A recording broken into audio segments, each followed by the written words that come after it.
go. Let's get started here. Give me a moment. How you doing, Dale? I figured that was you. You're one of my community members. And I saw that name change. I was like, who's that? Who is that? I know who that is. That's my good buddy, Dale. Yes, it is. He did a switcheroony with the name. That's what it was. I got you. I know who you at.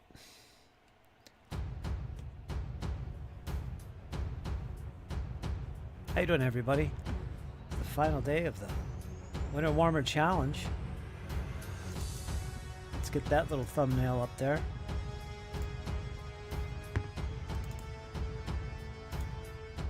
There we go. Dale being sneaky, that's what it is. How you doing, Dale? How is everything? You doing good there? You getting through things? It's been a rough year, man. I don't need to go into details, but it's been rough. For a lot of folks, including yourself. Just crazy. Anyway, we're moving on. Because that's what life is about. It's about moving forward.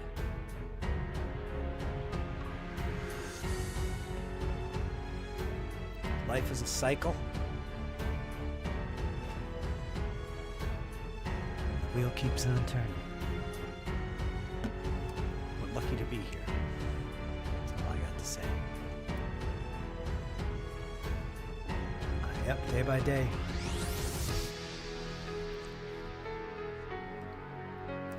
As long as the days keep coming, there'll always be a brighter day.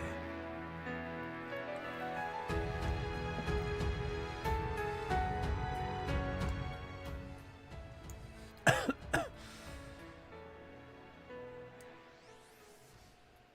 do a little swap-a-rooney ourselves here with the musica. What is this? What is that about? I don't know. Test. Boy, do I need a shave. Yeah, that's winter for you. You can barely see it. It's as white as my face, practically. Yikes. What's happening here?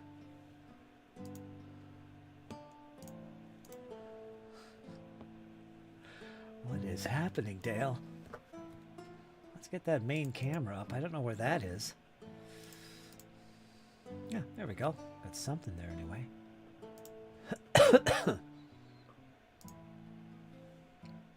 What do I want to do today?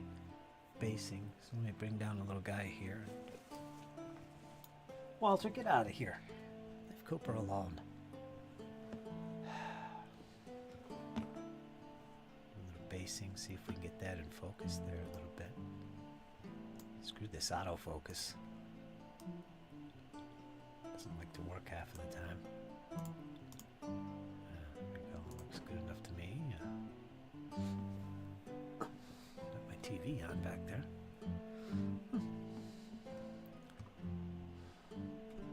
Anyway, folks, here we are once again on this Friday, 4:58, here on the east coast of the United States of America.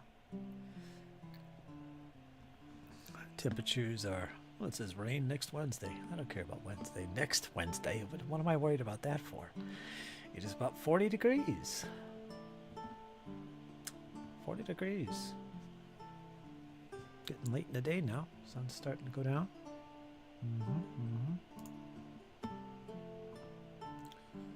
Camera. All good? Yeah, looks good. Anyway. I'm going to do some basing today because I finished the flags yesterday. That means we're going to do some basing. We're going to finish putting these models on their bases. We might do a little spackleage as well. Not a whole lot to do today, actually. I might have time to do something else, like my own stuff, maybe. Who knows? Who knows?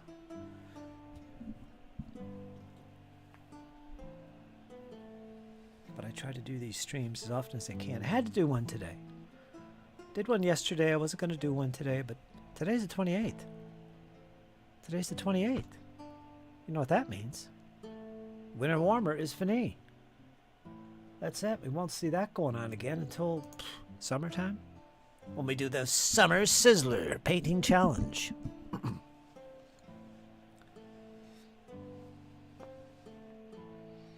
So yeah. Get all ready for that. I try and space them out as evenly as I can. There's only 2 challenges a year that we're going to be doing.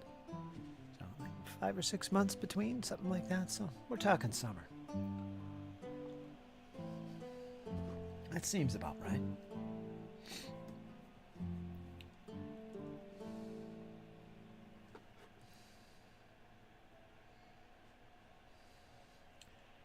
That seems about right. What's going on here?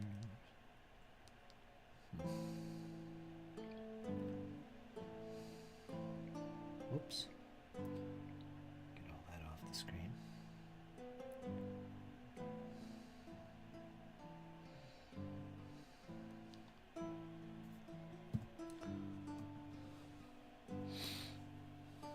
Get some bases ready.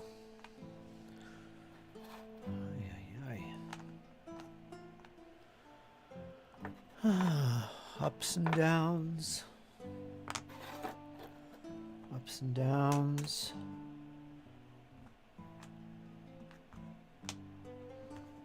Let's bring all these bases out. Least I could do today is get everything based. Got 15 bases to finish.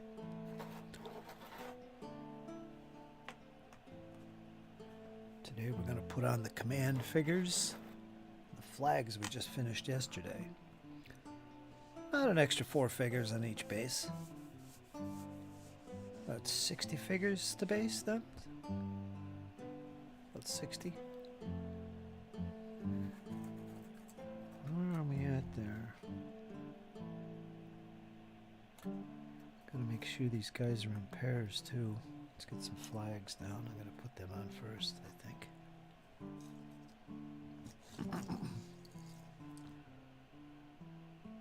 That exposure off automatic. I hate when it does that. See how it does that? I don't like.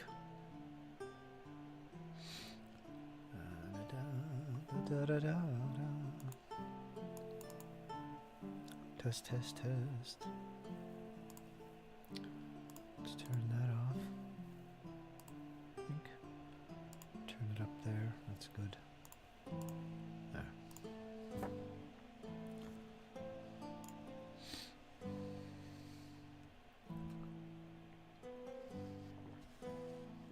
Ah, beautiful. Today was a rough day, actually. It was a rougher day. I've been coming to grips with the great possibility, those of you that have been following my drama here at the house with the water, very, very big possibility, in fact I'm about 99% sure, that my water pump is fried. And that's the problem. It isn't the frozen pipes. I figured this out this morning, waking up from my deep sleep. I said, wait a minute. What if it wasn't the water freezing? Then it would make more sense. What if the pump died while I was sleeping? That would explain everything. So, I'm wrapping my head around this now and accepting the fact that I got to put in a new pump. They can be kind of pricey, but we're gonna take care of that. We got another project this year. I got to put in a water pump myself. I'm not gonna pay somebody to do that. So it means it's gonna be a pretty big task. It's not easy with the pumps. But yeah, so I gotta start planning for that this year. How do you like that? Deep well pump. So, I'm not going to go on about that, but that's one thing I've been wrapping my head around. It's kind of rough because, man, the water. I gotta buy my water and some other things. Boy, it's called roughing it. But I'm not complaining. Bring it on. So yeah, that's an update on that little drama. 4, 3, 4. Well, that's 3, not 4. 3, 4. So 2 more guys. That would be the drummer and the officer. Let's get the drummers and officers out. Let's get a base of drummers and a base of officers. There's 4. So let's do 4 bases. And there's the flags we'll use. So there's all our officers, our drummers, and our flags for 4 bases. Fantastic. Let's get the app divisor going. While I'm chattering here, I should be charging this.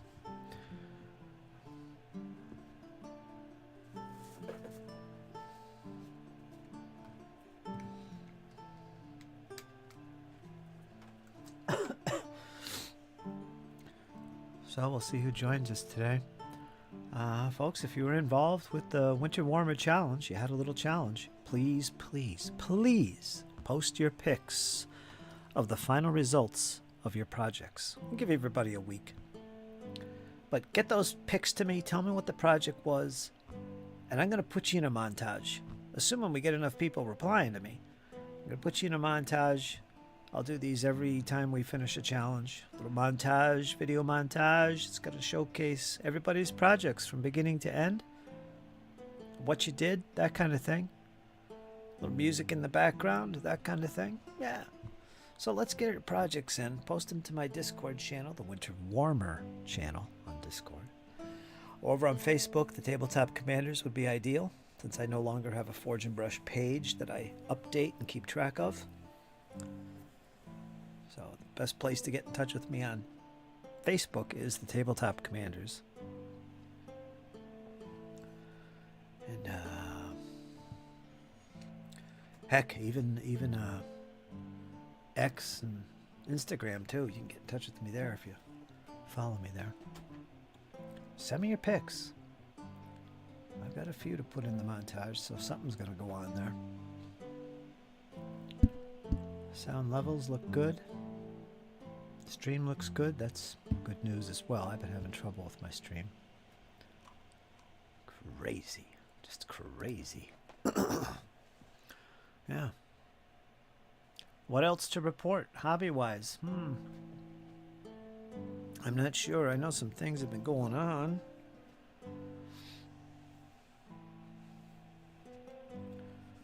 Oh, more loss for the community. Once again, Ernie Gygax passed away. I just found that out. That's another sad one. I followed him on Facebook. I'm a big fan of Ernie, always was. He's had struggles for years now. And he just updated his profile. He was in the hospital still. Just terrible. He just got married. Ernie Gygax, son of Gary Gygax. If you're into RPGs, and even outside RPGs, you would know who that is. So Ernie has passed away today. So that's sad. So yeah, another loss for the community.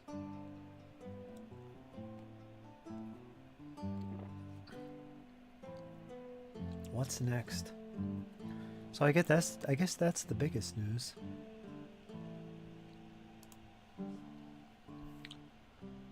Let that linger in the mind for a little bit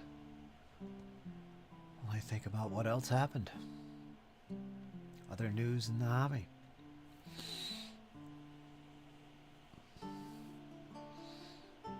If you don't follow Esper the Bard on YouTube, he's worth a look, worth a watch. I enjoy his videos.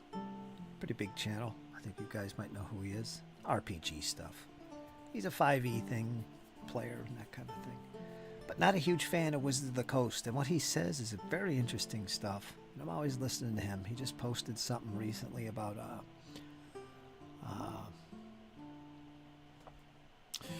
watched a bunch of videos. What was the one he just did?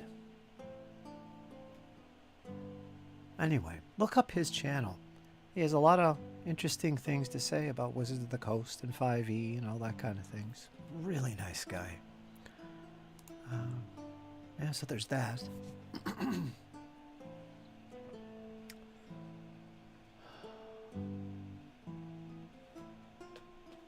What in the world are you doing?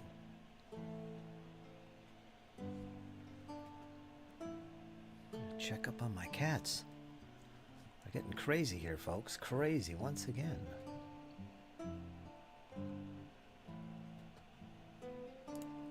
Oh, the coffee's good today, that's for sure.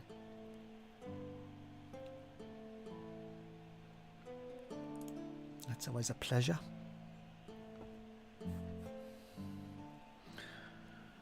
Let's organize some of these other flags. 2, 24. 1, 2, 3, 4, 5. 1, 2, 3, 4, 5. Let's grab a 5th flag. 5. So we got all these guys. This will be batch number 2. And we've got 5. 1, 2, 3, 4, 5 drummers. So that's batch number 2. And then we got a final batch. Let's see. There's a pair of flags. There's another pair. And here's another pair and another pair. So that's 4. So we need 4 drummers. More than enough here. And we need 4 officers. I see 3. And one of these guys. When I do these projects, I always end up painting more than I need. Not by much, but I always wind up with a few extra models. Which is nice to have, because when I do these commissions, sometimes a figure gets damaged or broken or whatever. And it's good to have backups.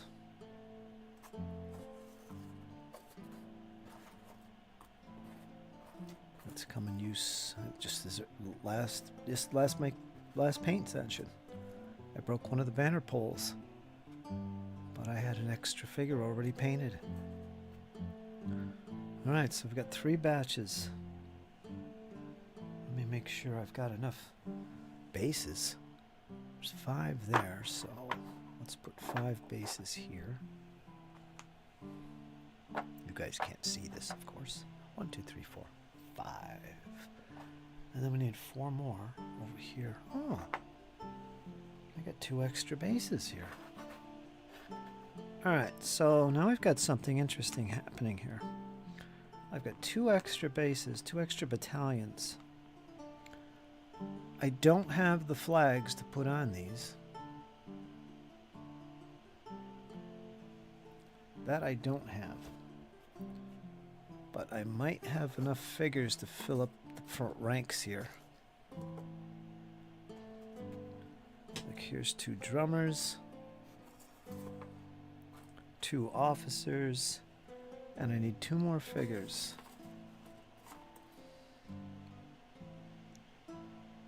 Four in total. So for that, I got another guy marching.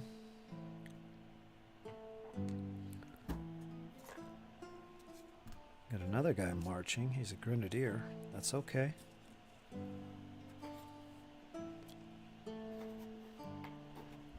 I got another guy marching. And I got another guy here that's a musician that I could use. And that would be 4. So let's double check this and do a head count. See if we got enough to make these final 2 bases. They won't have flags, that's the thing. I guess I could take flags from here. Then I'd have battalions with only 1 flag. No, we're gonna... Wait a minute. Here's a couple bases here. What is this? Hold on. 1, 2, 3, 4. 1, 2, 3, 4. 1, 2, 3, 4. 1, 2, 3, 4. Okay. 1, 2, 3, 4, 5. 1, 2, 3, 5. 1, 2, 3, 5. 1, 2, 3, 4, 5. And 1, 2, 3, 4. 1, 2, 3, 4. This is all good here. So we got 2 bases left. Well, I got 2 more bases of flags. So actually, I've got the flags for these. So I was wrong. I do have the flags. So we just need the 2 drummers and the 2 officers, and there we go. Everything is like it should be. And these guys go back in the extras pile. Got 4 of them, including grenadier and a musician. As extras, so I didn't need them after all. Got another guy here that broke from yesterday. He was marching and his banner pole broke. So he's a spare. And I got some others up on my shelf there that are spares. So yeah, we've got our spares and we don't have to use any today. Let's keep these 2 down here. There. So we got all our drummers, all our officers, and all our flags, and all our bases. This batch has 6 in it, so 6 bases. So that'll be our first batch we're going to finish. There you go. How you doing, Iron Man? The Iron Meister.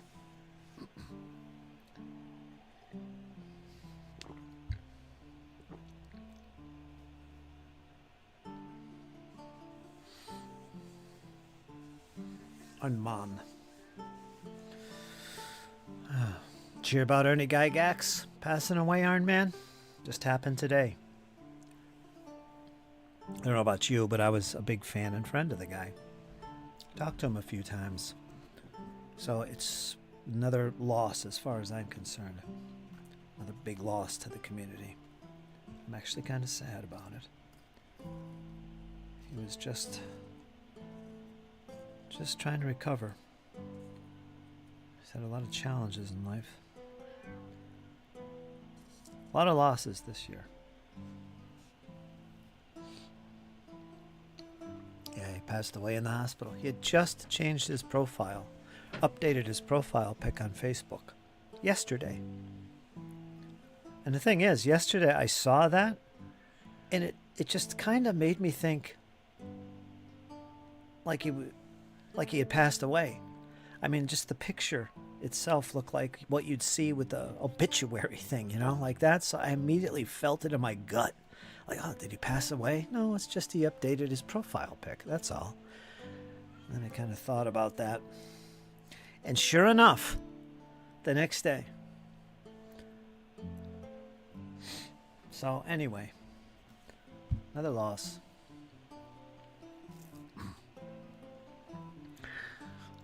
Gene Hackman. Yeah, he just passed away with his wife and dog. What happened there? Man, he was great.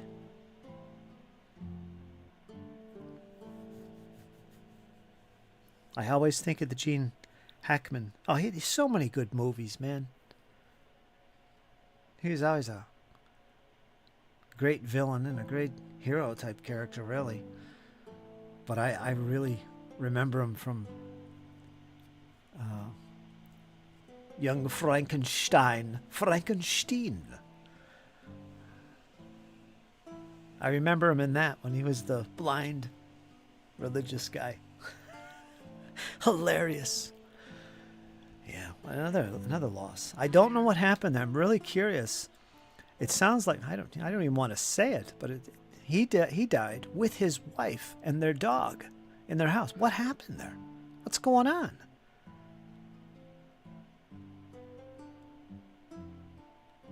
You know, I can tell you what I think happened. But yeah, that's kind of crazy. 95 years old?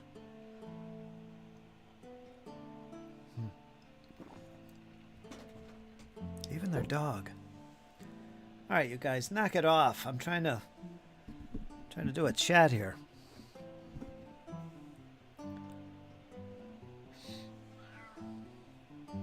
I feel like I'm a constant bringer of bad news anymore.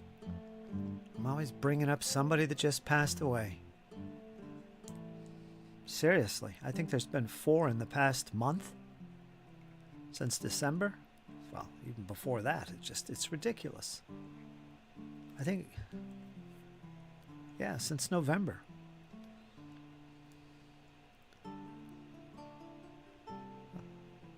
Yeah, since November. November, December, January, past 3 months. Every month somebody passes on. Oh, enough of this talk.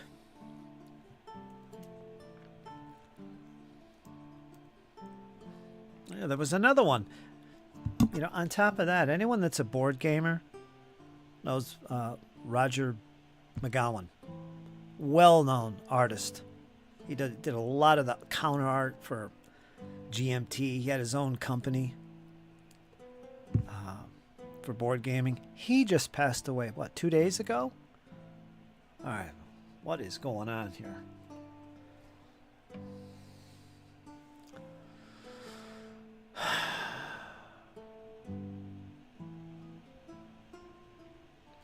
Inner ear quit working for balance. Dog to the vet. She had no balance and her eyes jittered. That's too bad.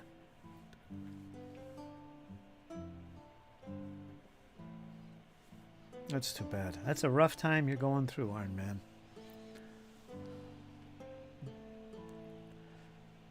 You're in that time frame with your dog. You know what I mean. Anyway.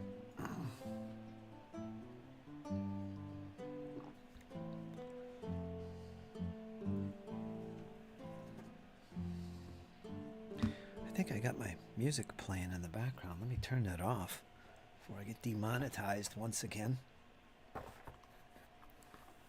Oh.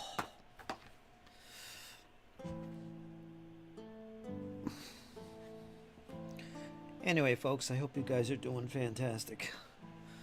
All things considered, life is amazing. Life is beautiful. It truly is. Good, bad, and the ugly. Right, Iron Man? Boy, Iron, I'm really looking forward to things settling down here. I want to break out the saxophone. Get back to playing. I always think of my saxophone whenever Arn drops by. I don't know why that is. I have no clue why, Iron Man. No reason.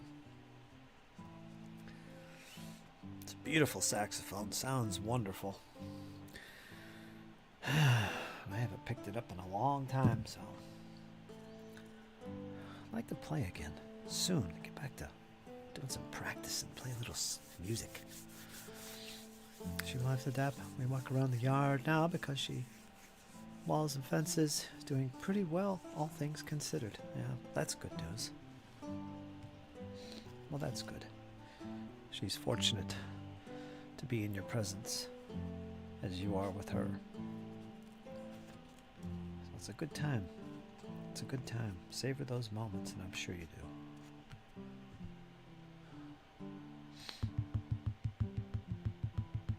I think I'll use a toothpick on these.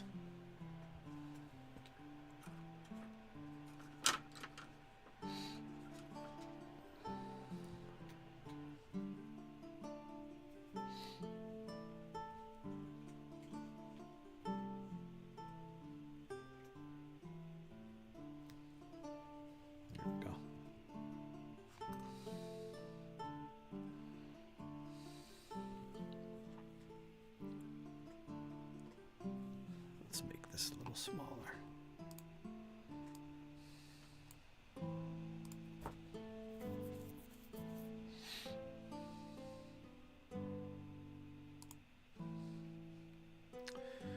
Vintavarma. Vintavarma. Mini Warmut. Posted some pictures in the winter warmer.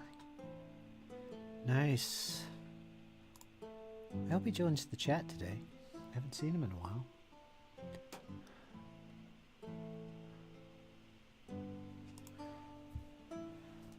Nice. What's the name of that wrestling game he's always on about? Something Rumble. What is it called? I can't remember. Rumble Bash. What is it? Let me zoom up here and see if there's a post on that game.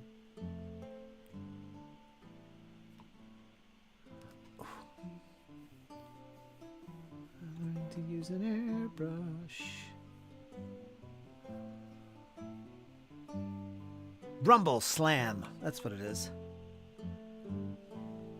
Rumble Slam.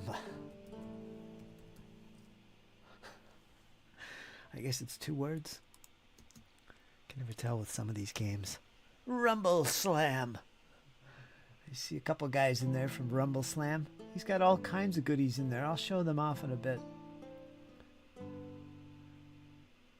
He's a very straightforward painter. Some of his stuff is really good. Some of his stuff. The rest is excellent. Par excellence. Yeah, he does a good job. I think I missed his last episode of Zombicide.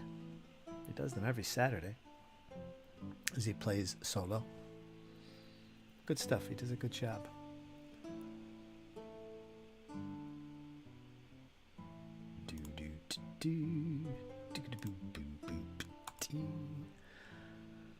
Let's turn this up so I got some notifications. All right, I think we're ready to get things going here. I don't expect a big audience. We're ready to rumble. We're ready to rumble slam, right, Iron Man? Aye, aye, aye.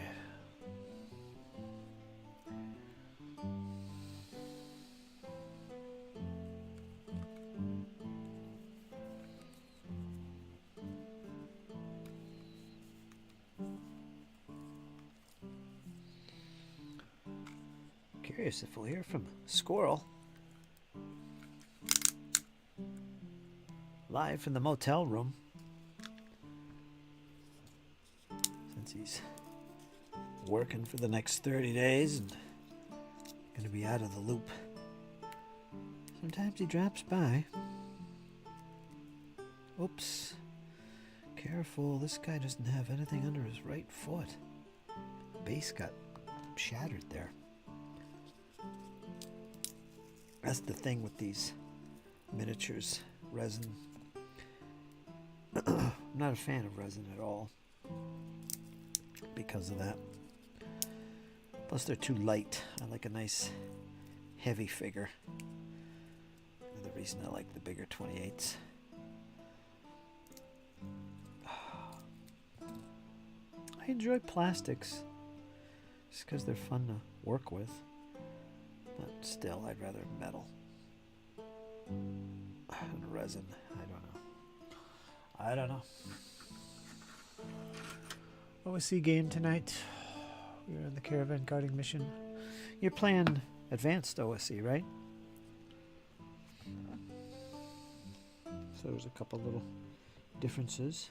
Main one being race and class are separate. I'm strongly considering playing those OSE.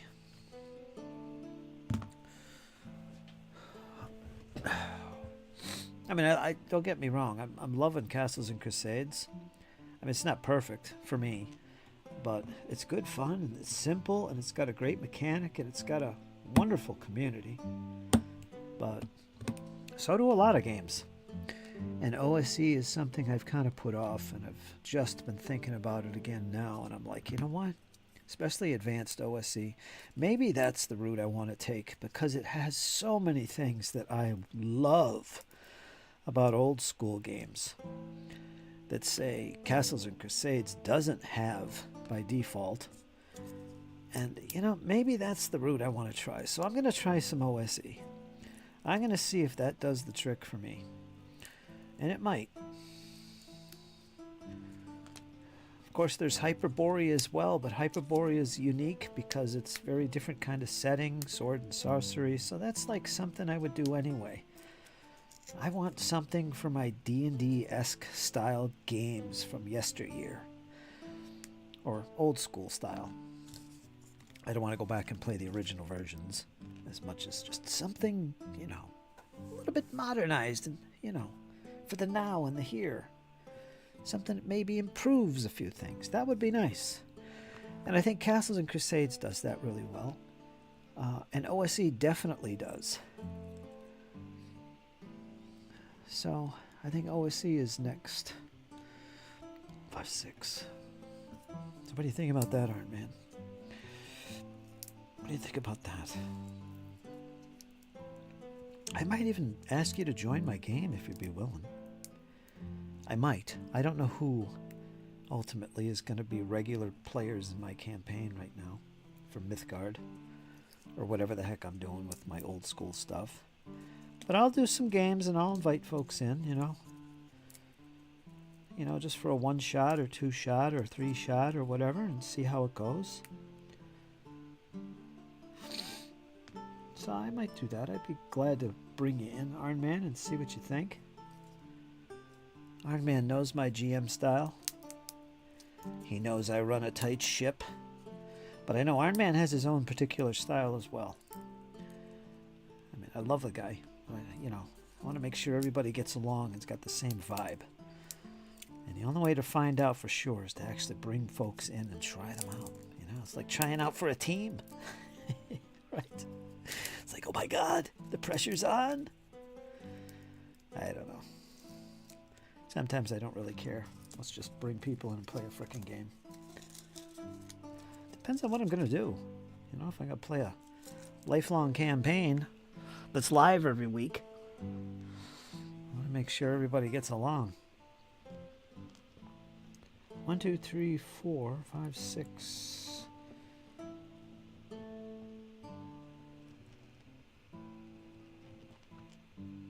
Oh, gotta take a break already. Ay caramba.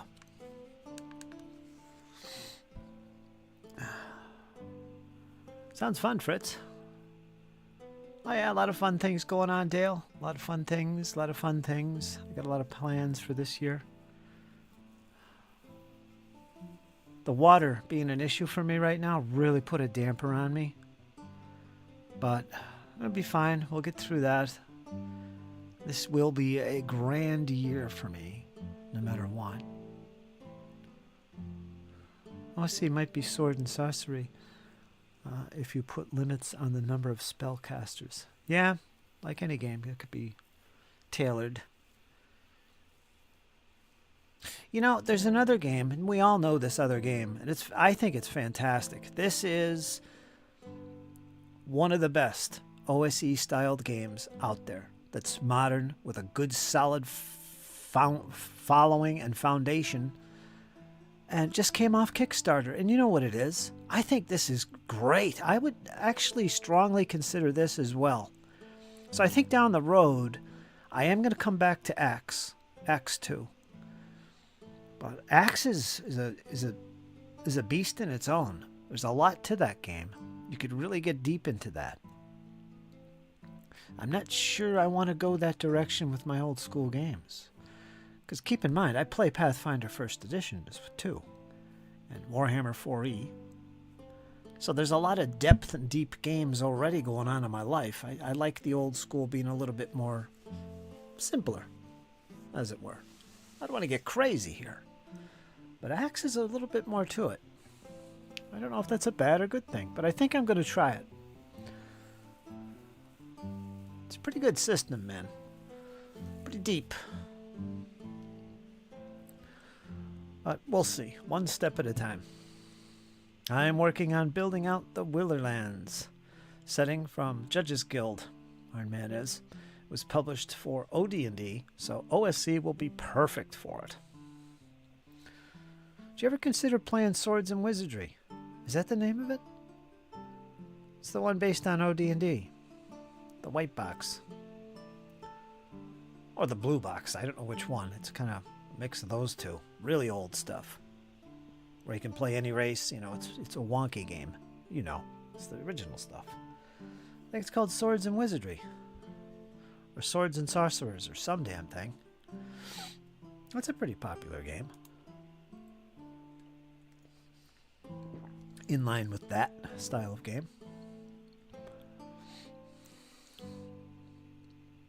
Best of luck, buddy. I assume you're talking in terms of my upcoming year, and the challenges thereof. Thanks. Thanks, Dale. I won't put money into Acts 2. I have all the Acts 1 stuff, and that would be good enough for me. Yeah, it's like, how compatible is Acts 1 and 2? Not compatible at all? I will say one thing. The Acts 1 books, still usable and playable in their own right. So I wouldn't blame you. Keep it. Play Acts 1. Especially if you've got all the books. Why wouldn't you? I think Acts 2 is basically the same game, just tightened up and a lot of additional tweaks and additions. That's all it really is. Looks prettier, more complete and concise, that's for sure. Massive reorganization. But, why would the first edition be useless? You know? If it was good then, why isn't it good now? So I wouldn't blame you. I wouldn't blame you. I didn't invest too much into it myself. I got a couple books, quite a few PDFs, but I don't think I bought much. So, but yeah, down the road we'll see, because it is a pricey system to get into.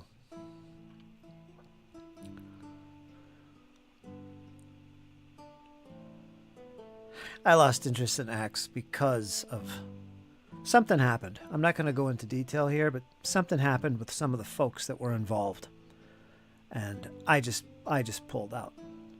It was a complete turnoff, and I saw what was happening. So I just, you know what, let's give this a break. I'm not going to do this. That's why that happened. I had to. I couldn't keep on going with that. So I just said to myself, well, let's see what happens down the road. And that's where we are today. So we won't say no more about that.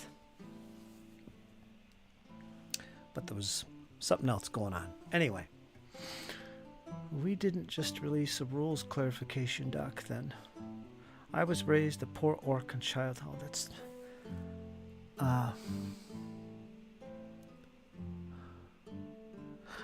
Cal.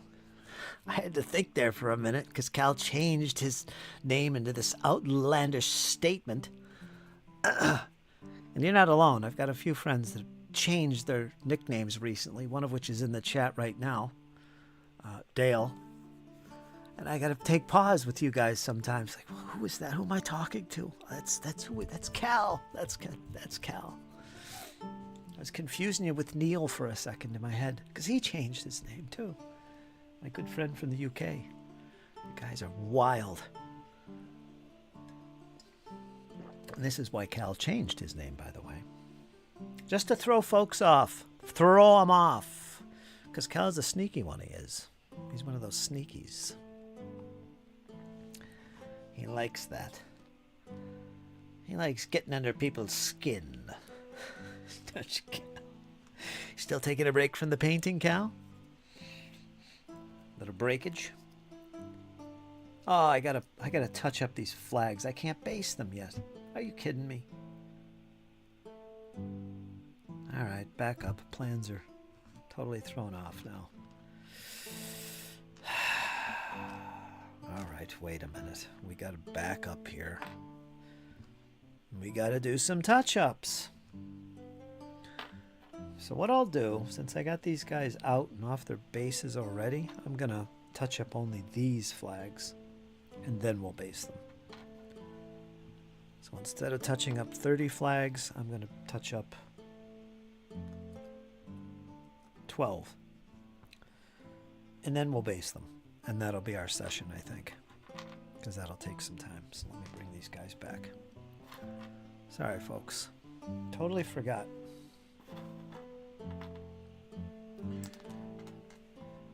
But yeah, I am a big fan of Axe. Always have been.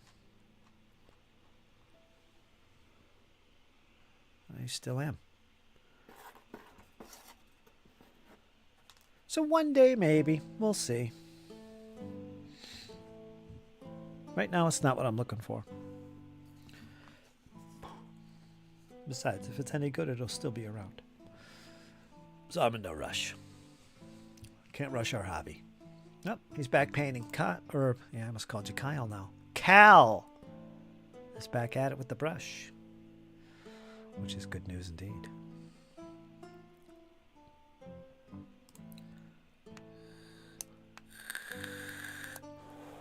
I'm very impressed by OSE's Foundry setup. Very impressed.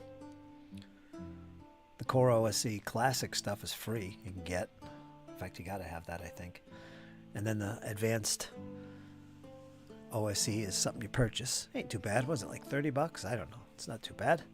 And then they've even got Carcass Crawler magazine content for Foundry that you can install, as well as all the modules. I think there's a Dolmenwood thing as well. So they got all kinds of support there. And it's pretty good. I've been fiddling around with it, actually.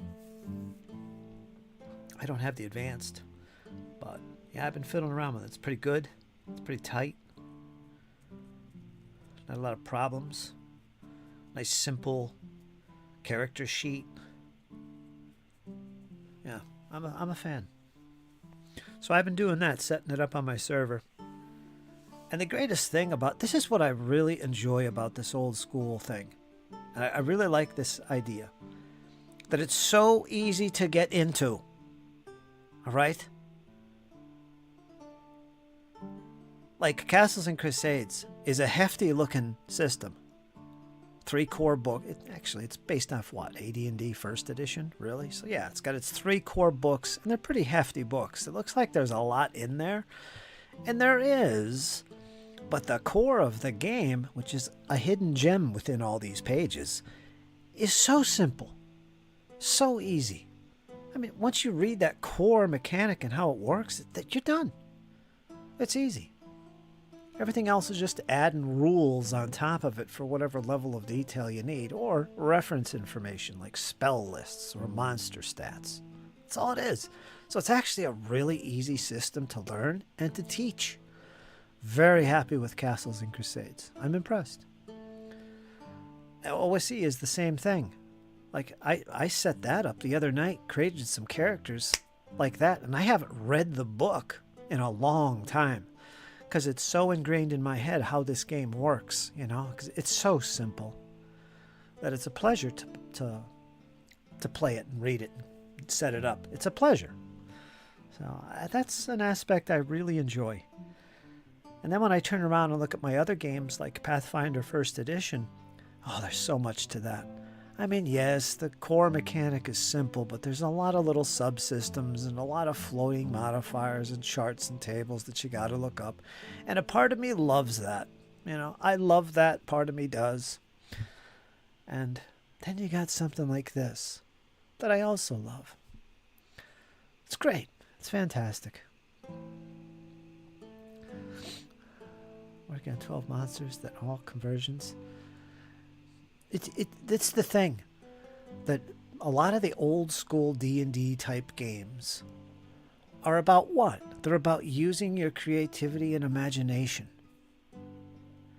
And if you look at the modern stuff today, like Pathfinder, any edition of Pathfinder, 3.0 on, anything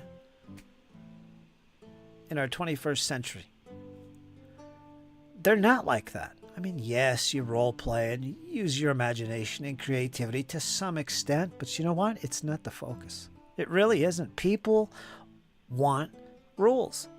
They want detail. They want character sheets. They want in-depth background information. They're all about that, you know, which is not what OSR games are about at all. So it's really amazing how different that we really are with this hobby of ours. Anyway, I'm going on and on. Ranting as usual. Thinking out loud. My observations. Oh, let's read some chat here. Working on 12 monsters. I'm building an auto generators for the Judges Guild tables. You are. Arn loves doing this stuff. He loves this stuff. Ruins, lairs, and now buildings and temples. Temple generators. I already got CNC. Now, what does that mean? What are you saying, Cal? What are you saying, Cal? CNC is awesome.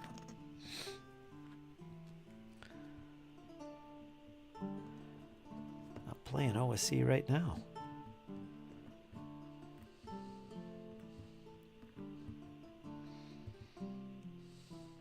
Or CNC, I mean. CNC, OSE, I'm getting confused.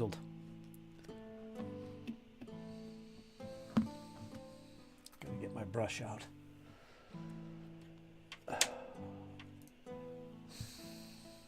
I must be putting too much sugar in my coffee because I get hyped.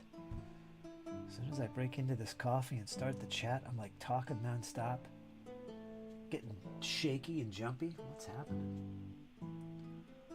I'm gonna need, let's see, we're gonna need red, we're gonna need some white, we're gonna need some blue, I think this blue, some purple, maybe this blue as well, which is a little darker. And some black. My stomach is talking in another language right now. I can hear it. Gray I'm gonna need. Where's the black? Black.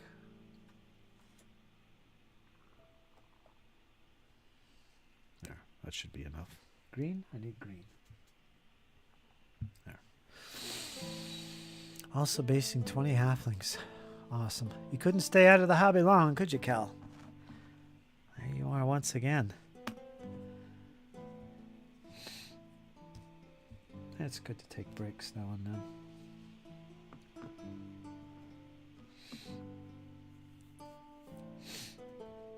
From the hobby.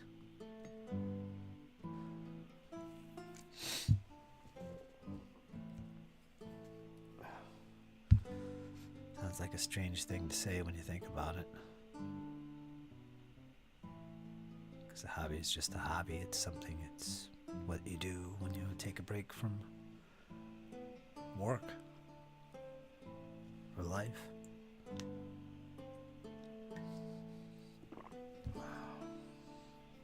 It transcends. Gives us a little escapage. Let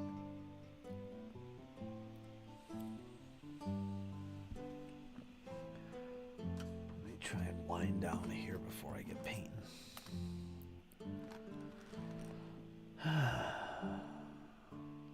I just wasn't painting. I was doing the other mini stuff. I had a bunch to prime and base up. Did you post any pics? Let's look at some pics before we do anything more here in the chat.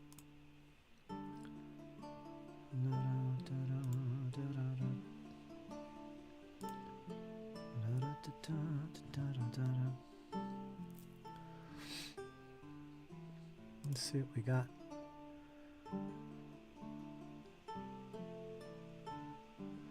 So these are some of the things folks have been working on for the winter warmer.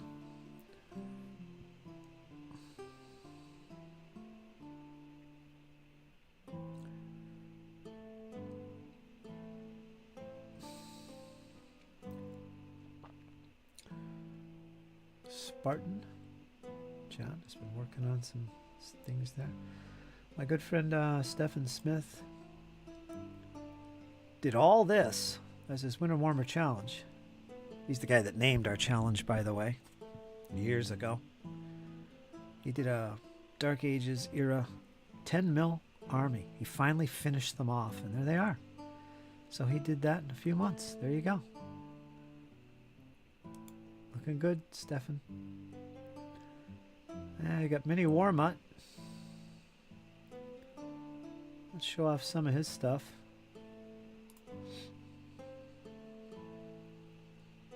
He uses speed paint. That's pretty cool. That's really good. Rawr. Nice basing on him too. Rumble Slam. I think that's what that guy's for. Pretty good, pretty good. Zombie. He plays Zombicide. So you're going to see models for that game. I like his basing. This is kind of cool.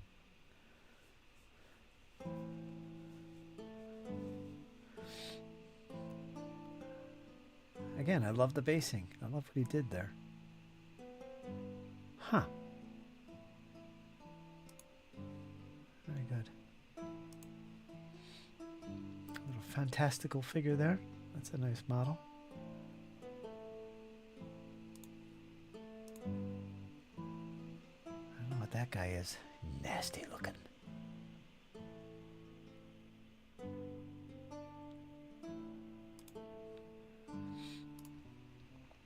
Oh, what's that guy? Some kind of canine type individual?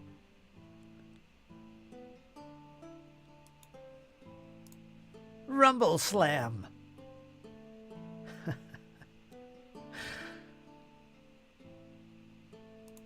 Yep, got an orc.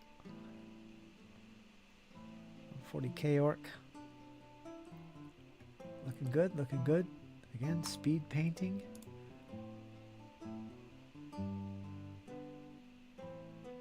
Looks good, Warmont. So he did a whole lot. He's also in more than one painting challenge this year. Pretty straightforward painting style using speed paints.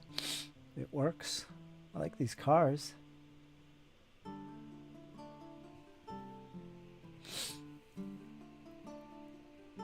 Huh.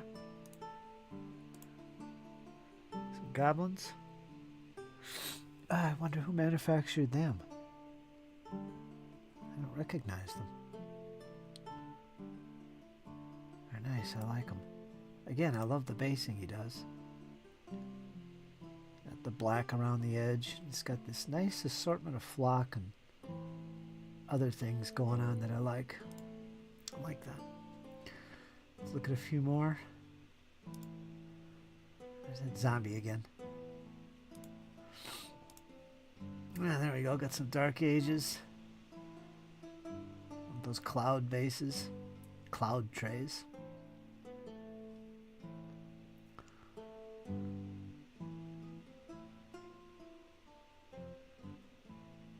Victrix.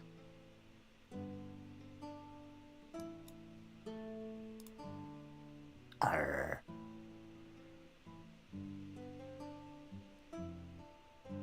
Yeah, love the basing. Very good. All right, Ormont. Great stuff. Cheers, my friend. So that's his photos for the Winter Warmer. I just showed them to you guys, so I got nothing to put in the montage now. Who wants to see that all over again? Ah, come on. Come on. Get me some new pictures. Okay, let's get that off the screen. Right there. Get out of here. Go on. James, $5. I see that right away. Thanks, James. How you doing, my friend? How has things been? Oh, you didn't buy a little thingamajiggy? No little picture. I don't see one. Appreciate that, James. I have a note from the doctor for my winter warmer.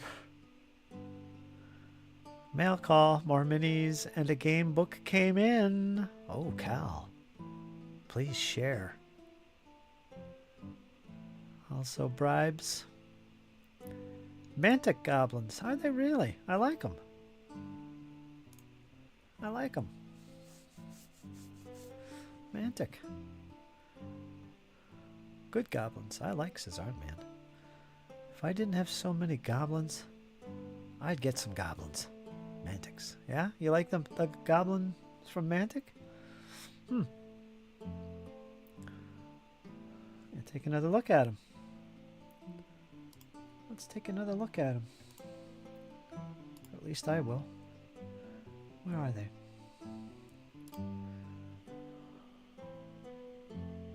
Yeah, they are. Familiar. now that I look at them.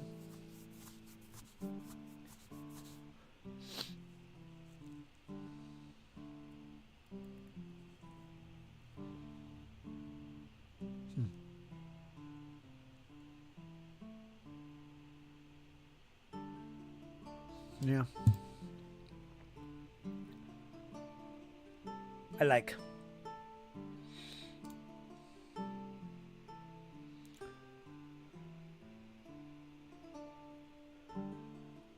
How you doing, Big Small? Paul has joined us. The Warriors. Ooh, cult classic. Riding the subway with the boys, right? Yeah. The Warriors with my boys. And I had to finish that first. Well, welcome back, Paul. Now I can listen or watch whilst posing some stuff for extra pics for the vid. There you go. Okay.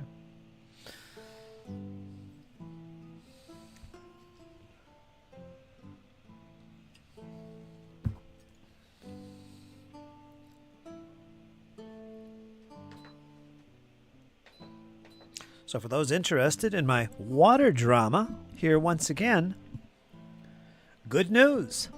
I have yet another challenge for the year. You know what it is? I got to put in a brand new water pump. How's that? All by myself, because that's the way I rock around here. So I got to buy a new water pump, because I'm 99% sure at this stage, and I was thinking about it deep this morning, that that's the problem. It's not that it froze. No.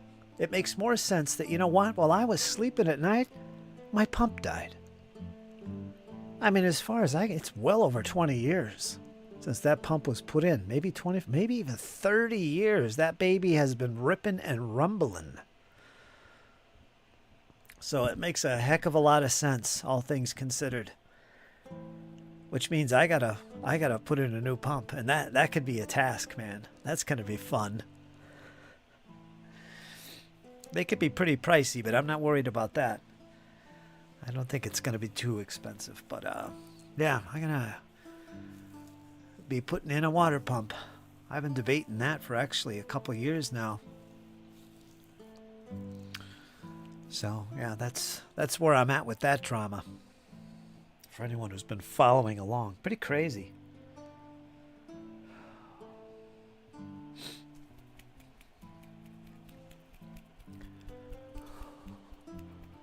I guess I could actually hook up to the city water. They actually have a thing out front. Everybody's kind of has to hook up to it. I pay for it. But we never did. And it's pretty expensive. Literally thousands of dollars to get that hooked up. So that's not a choice for me. But I'll tell you, putting in this pump, that'll be a far easier task, even though that's a pretty big deal. So yeah, that's the situation there. Anyway, moving on. Off to the shops. Wait a minute.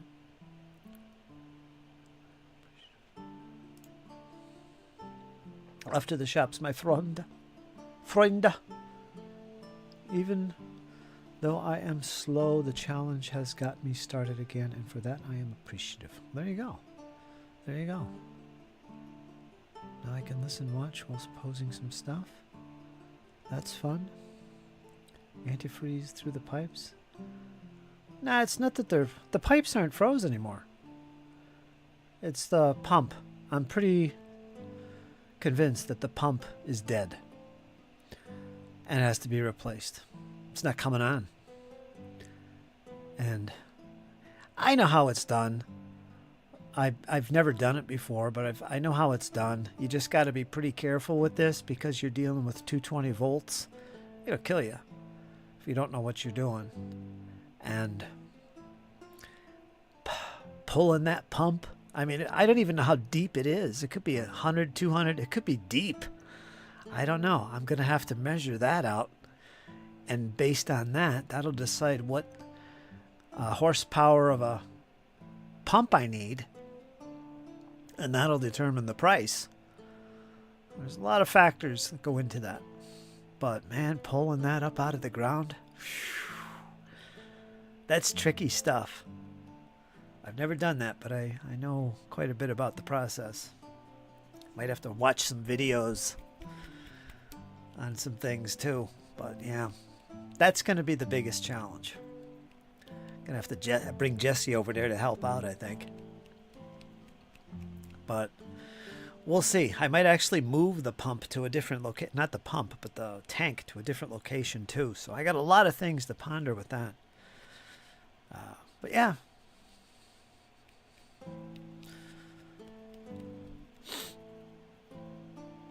It's got to be done though.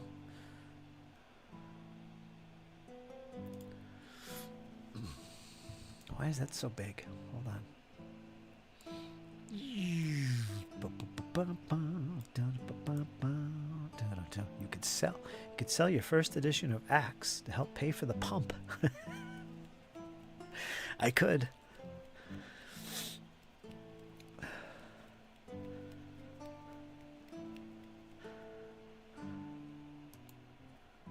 Or find a competent pump and well guy. Yeah, I could. There's a guy up the road. But I don't know. That's expensive. You're paying at least $100 an hour for a guy to come look at stuff. That's a lot of money just for that. Not that I trust all these guys. So I don't know. Especially when I know I could do it myself. I just don't want to blow myself up. That's the only thing. I'll make sure to let everybody know. Today's the day I'm going to be working with the water pump. If you don't see me, shortly thereafter, there you go.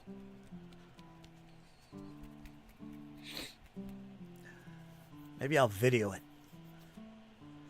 You guys can see it live. It's over.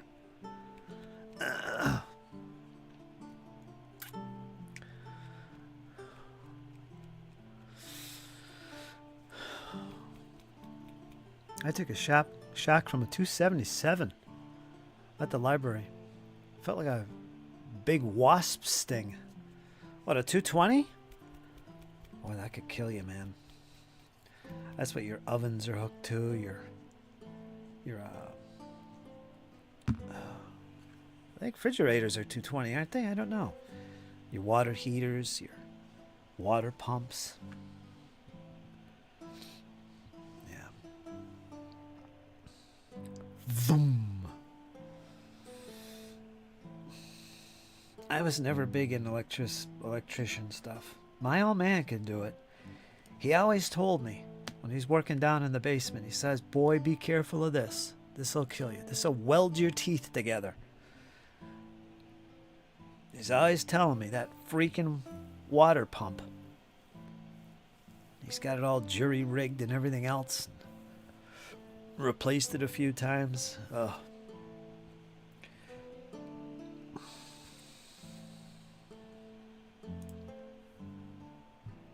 .277 volts is used in commercial, not 220.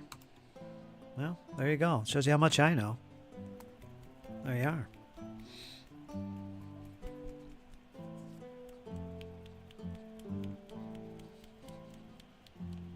La da da da da.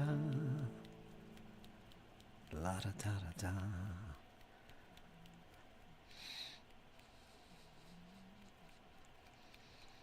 I'm not an electrician. Don't claim to be to any degree. All I know is that I've been told you will die.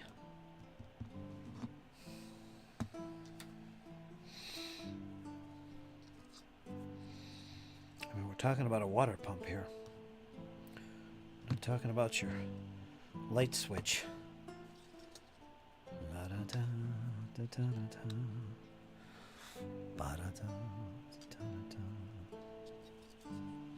Let's try and fix this. This is dried up. There we go. I think I got some paint there. Yeah, let's do some red. Some rot. That sounds like Cooper's having a nightmare.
Little reference. Put that down. 277 volts. I read that.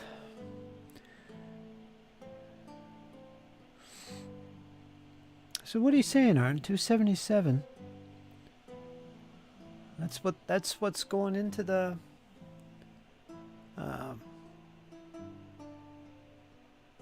what was I working on? The pump. That's what's in the pump. That's what's on the box. It says 220 volts. 220. 220. That's what's running the appliances too. Don't know about the 277. But I know that's a thing too, I think. But 220. Where's my water? I don't know. I'm not an electrician. I know enough to know that 220 will kill you. It can be lethal. So you got to be careful with that, folks. Without a doubt. And I need some water in here. That is looking pretty bad. Water is a true commodity. Let's put a little bit of water in there, kind of thin it. We're going to do all the flags that need some red. At least the ones that are in front of me. There's some over here too. Let me bring these guys over and replace them. Greenies. Black and purplage. More greenies. Let's replace one of the greenies. Oh. Alright, let's get back to this. This is what we're here for. To watch me paint. Right?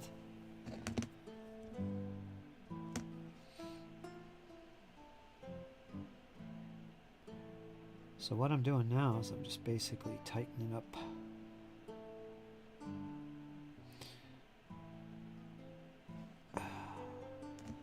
where there's white showing from the paper or something, or maybe there's a little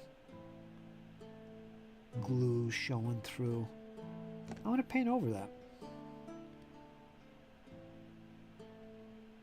This is like touch-ups, you know? A final touch.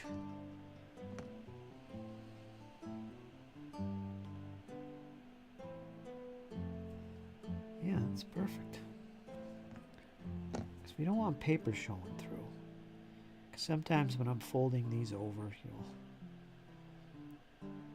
they'll be a little off kilter, a little off center, and you'll see some of the underside of the flag showing through.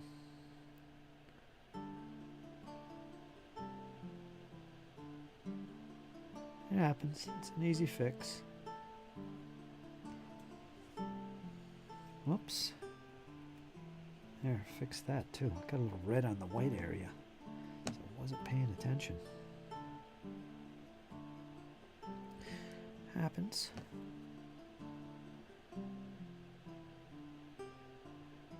Okay.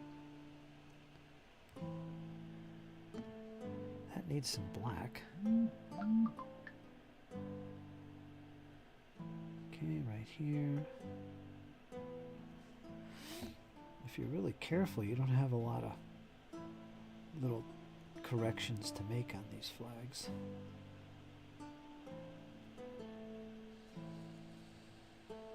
Yeah, that's it. Looks great. Nice little touch.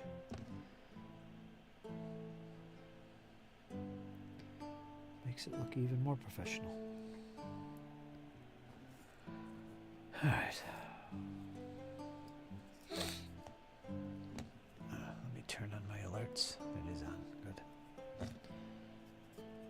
Good, good.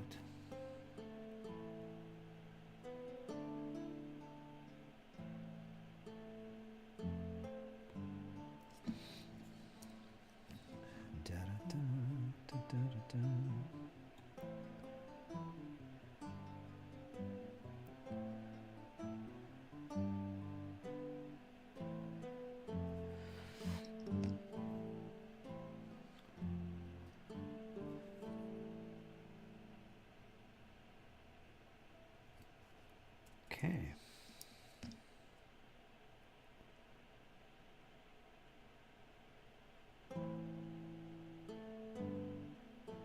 It's going to be black.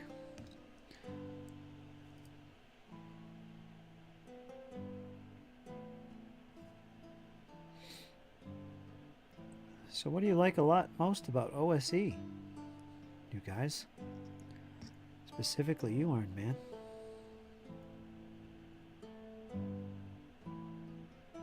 Why is that your choice?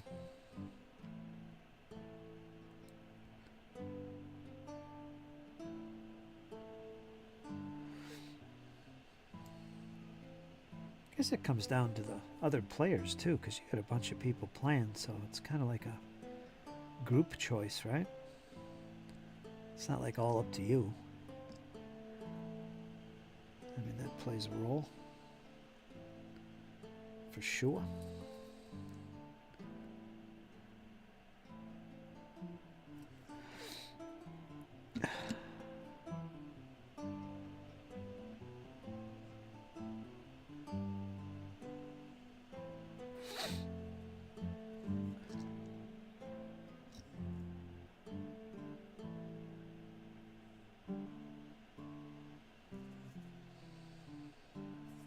I'm not so much dependent on other people myself, the way I play.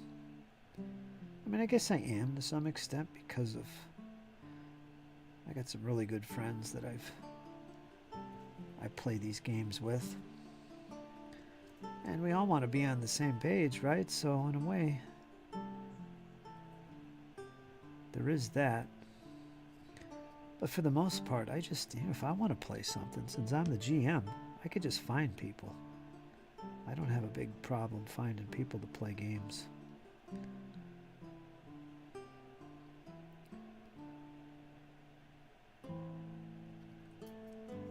So I'm not limited to just that, I guess. What others want to play.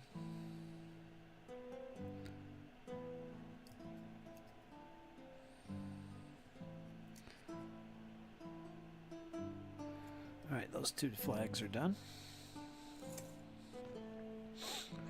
What's OSE? It's an acronym. Gamers love their acronyms. For Old School Essentials. It's kind of a, to use their terminology, it's a reimagining of the basic D&D from the early 80s. Specifically the Moldvay version from 1981. As opposed to the Menser version of 1983. The red box and the blue box of Dungeons and Dragons. The basic set, which was red, and the expert set, which was blue, if you remember. Basic, expert. So that's what it's based on. And basically, they have reorganized it, updated it with the FAQ that was put out at the time, got rid of typos and errors, reorganized its layout and presentation, and it's probably some of the best laid out rules I've ever seen. And reimagined, to use his words. the guy that did all this. And he did a fantastical job making it extremely accessible to modern players. And he's included some options as well to kind of modernize the rules or make it, understandable or usable for modern players. For example, it has the option of using ascending armor class, where basically the higher your armor class value, the harder it is to hit you, which is typical with modern games today like D&D 5e or Pathfinder and many D20 games, Castles and Crusades.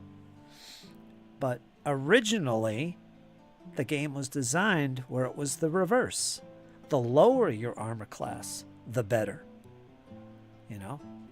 So there's an option to play it with the more modern ascending armor class. It's nice. That's nice. It's nice to have that. It's got some things in there like that. It also has an expanded version called Advanced OSE, which kind of adds a little bit of the AD&D first edition aspect to the game. Not much. It's got a few extra options. The biggest change with that version of the game is that instead of race being its own separate class, like the dwarf or the elf or the halfling, which are essentially their own class in basic expert D&D, much like the fighter and the cleric are their own class. With advanced, it gives you the option to have race and class be separate. So you could play a dwarven fighter or an elven cleric. All right? That's one thing it does. It also adds some AD&D type classes like the paladin and the ranger, which were basically AD&D classes. Didn't really have that in D&D. It did in some way. Like there was a paladin option and a druid option, but it worked different in D&D. So Advanced OSE kind of gives you some options to kind of make it feel more like an AD&D game. Give it a little bit more of the options, which again is very cool. It's an old school game. If you're a fan of D&D, especially D&D basic and expert rules, this is a great take on it. Very modernized. You can teach your kids in minutes. You can all sit around and have some fun playing some classic traditional style D&D called OSE. There you go. Hope I explained that okay. Retro gaming. Like retro 80s music? Exactly. Oh, OSE game. Well, OSR games, to use a different acronym here. I don't know if you're familiar with the RPG community today, but there is a community. It's very sizable. It's been around for a long time, and it's called the OSR movement. The OSR is an acronym for Old School Renaissance, or Old School Revolution, or Old School Rules. Each one of those has a different meaning to different people. But there is an OSR movement where people love playing and collecting and talking about old school games. Because why not? In many ways, they're better and superior to a lot of modern games, like D&D 5e. So it's got a huge following. New and old people are into these games, these OSR type games. I'm very much a fan. I also like modern stuff too, but yeah, so it's the OSR, Old School Rules. Iron says, we use Ascending Armor class in our OSE games. No tables needed and no THAC0 needed either. Yeah, that's pretty smart. I'd probably do the same thing. I'd probably do the same thing.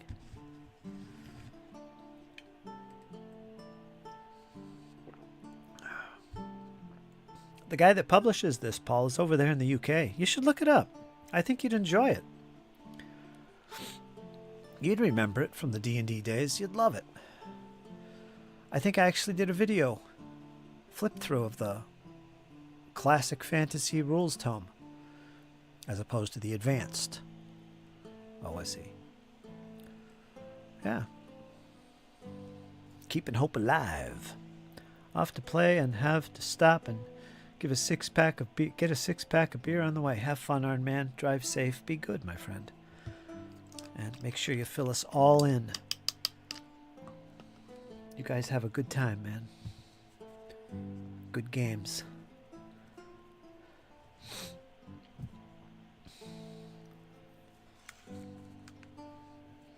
Iron Man, keeping it real.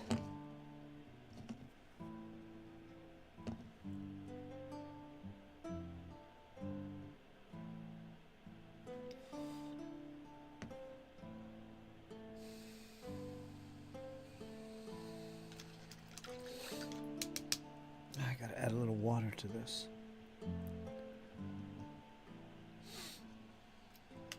I love our hobby. I really do love it. I don't know what I'd do without it. I think we could go on and on all night about the psychological benefits of hobbies, our particular hobby. I think what makes our hobby so great and better than most other hobbies out there is that it encompasses so much. Like whether you're a role player or whether you're a miniatures war gamer or a board gamer, but particularly if you are a miniatures gamer, because that is so much to it. You got your books, you got your reading and your collecting, you've got painting, you've got research, you got so many manufacturers and challenges to your painting skill. It's ridiculous. There's so much to it that makes this hobby so worthwhile. I mean, if you compare it to, say, collecting cards or collecting boats or even fishing or hunting, you know, which are pretty good hobbies, if you want to count them as hobbies. I just don't think they have the depth that this particular hobby has. I mean, there's so much to it. Now, for me personally, my hobby is role-playing and board games and miniatures gaming and painting and crafting. There is a lot to my hobby because I'm invested in all these different parts of it. So it is really engrossing, has a lot of depth.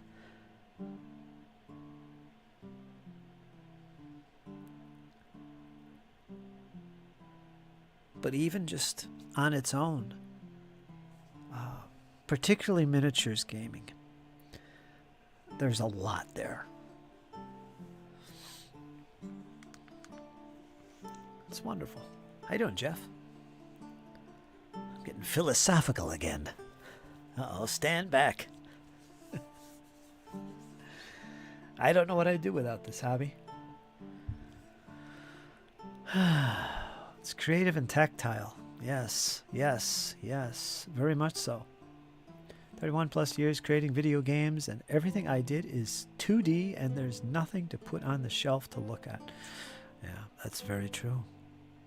There you go, folks.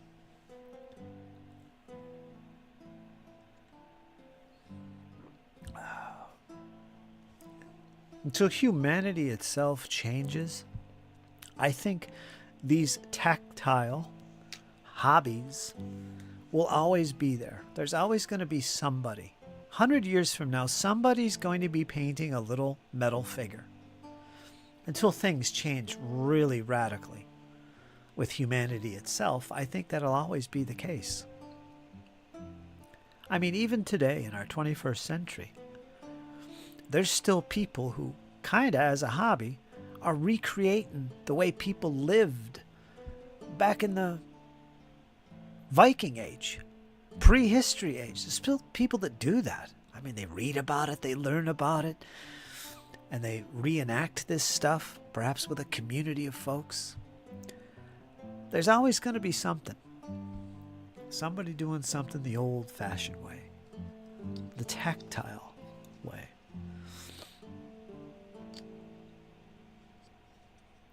And with all our technology we have today, there's still people that fish with fishing poles. And with today's technology, we could vastly improve that little hobby. Big time. But why? Does anyone really need to fish to survive? No, not really. At least not in our culture. But people do it. They enjoy it. The tactile side of it is there. And it'll always be there. I'm not really afraid of this hobby disappearing. Really. I'm more worried about humanity disappearing as a whole than I am of some particular hobby fading away. Because then it would disappear, wouldn't it? Our hobby would disappear. And that would be sad. So there you go. That's my thought.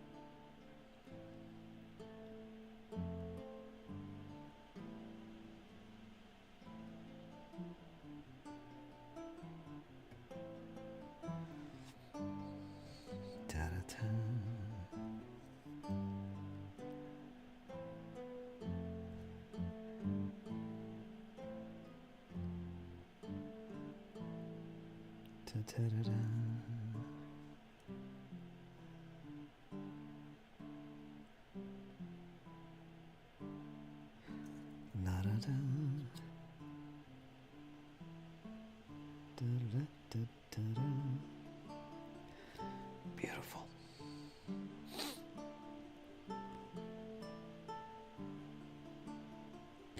Fritz, why do you put so much effort into these things? You're always talking about an easier way of doing something. But you don't practice it. You don't have to do all this.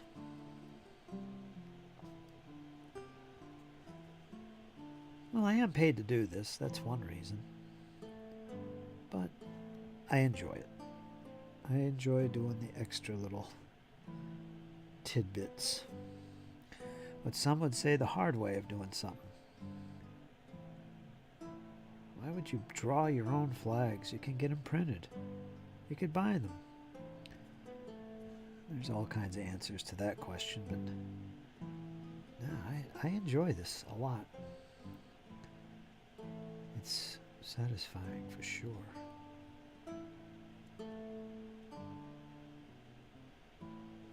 Something special about your own hand-painted, hand-drawn flag.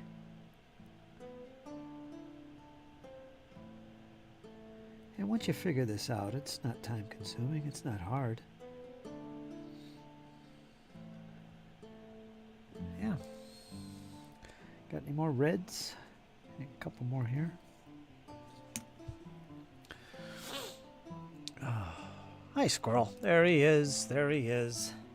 I was thinking in the back of my mind, are we going to see the squirrel make an appearance today?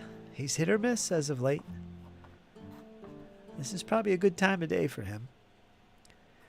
See, pulls up a chair at the motel there and throws himself back, getting ready to eat a meal after a long day of working in a furnace, or something similar to that. How you doing, squirrel? How is everything? I saw Zadarok drop in the other day. I think you popped in later that session too, so you know. Oh, the dry air in here is plugging me up. Oh.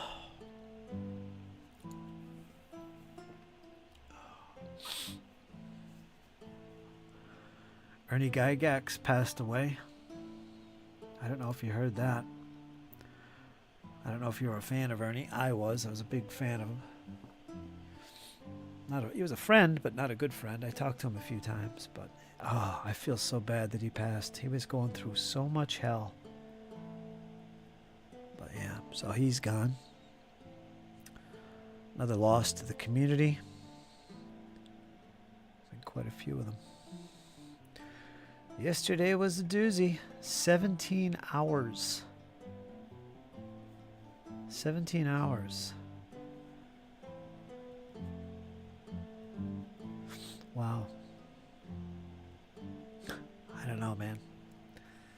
Good money. Come on, it's good money. For sure. Bring home the bacon. Yeah, makes it all worthwhile. Yeah, rest in peace, Ernie. Oh, well. I was a fan of him. I know a lot of people. Well, some people weren't, but I was. He went through a lot. He didn't look good. Recently got married. You'd always see him running games down there or over there. Yeah. Oh, well.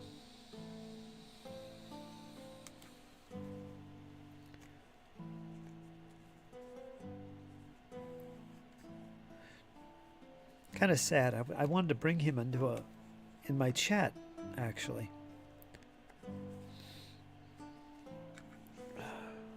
Because he was into miniatures, if you didn't know. Or you did, but yeah.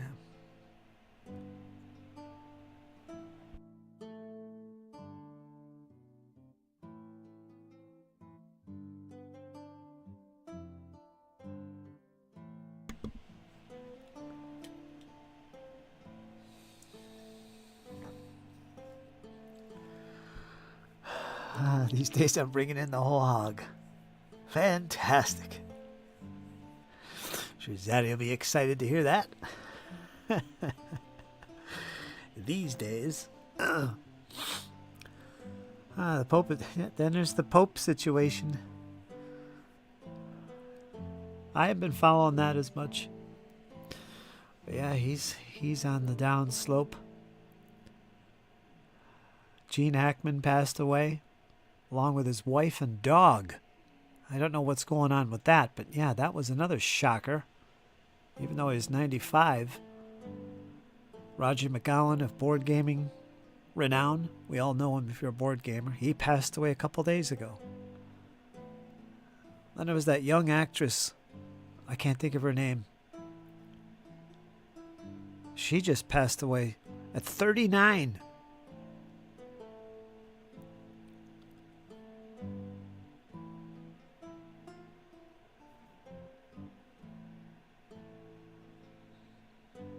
Man.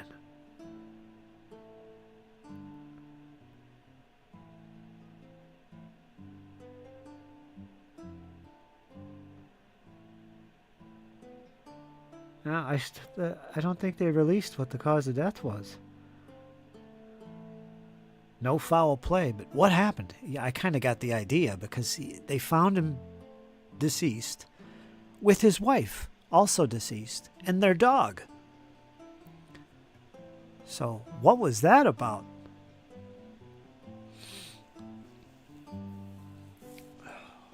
That's sad. That's really sad. Buffy, yeah, that's it. She played Dawn, Buffy's magically created sister. Yeah, that's her. She was another shocker. She was a beautiful young woman. What a shame. I don't know what that was from. I think it said natural causes. But you don't know, especially amongst these celebrities. There's a price to pay for fame.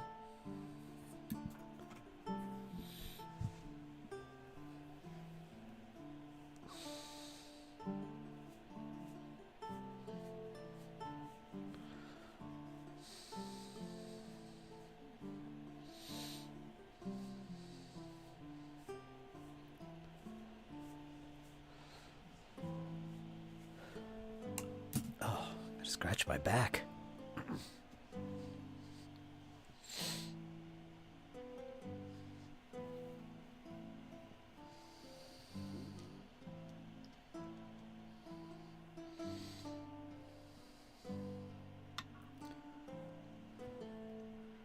Trying to think what other news?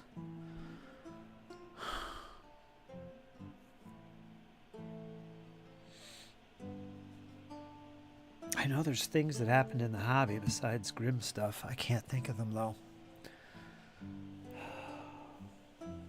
Oh, Hyperborea? No. New games on Kickstarter. There's nothing clicking in my mind.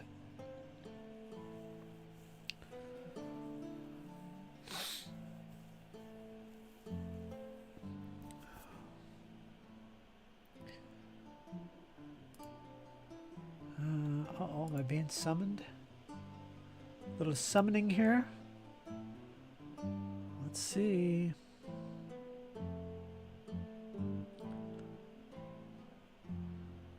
Let's see. What's your favorite Gene Hackman movie? He was so good. I've been watching some clips of some of his movies he was in. The one that really cracks me up is the one when he was in Young Frankenstein.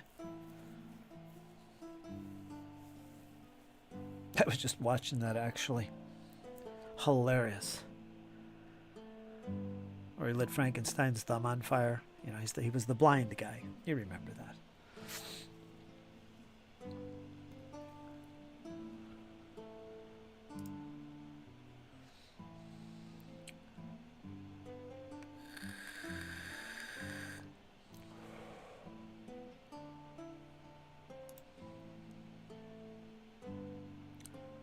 Yes, I've been summoned.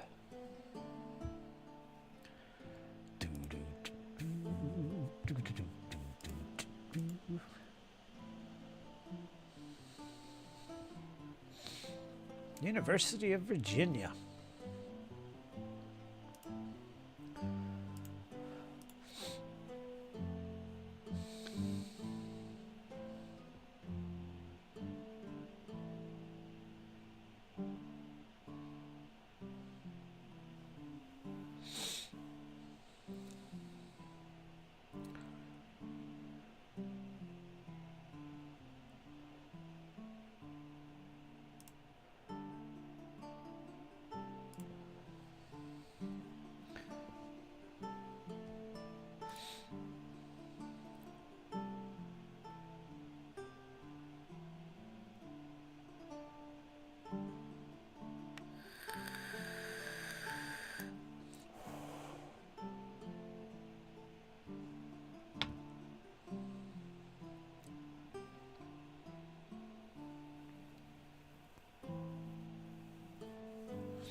Oh, I gotta write something here.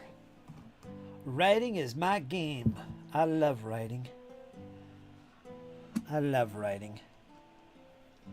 Squirrel, you're a writer. I like what you do.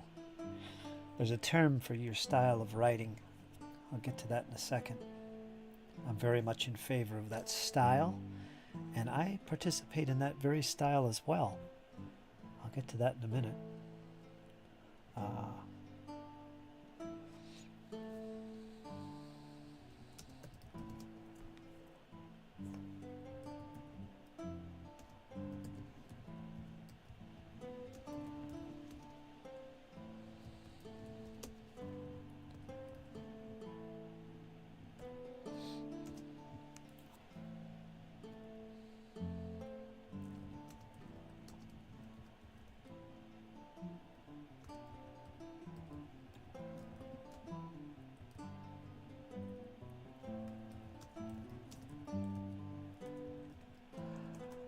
Command of the English language, it eludes me so.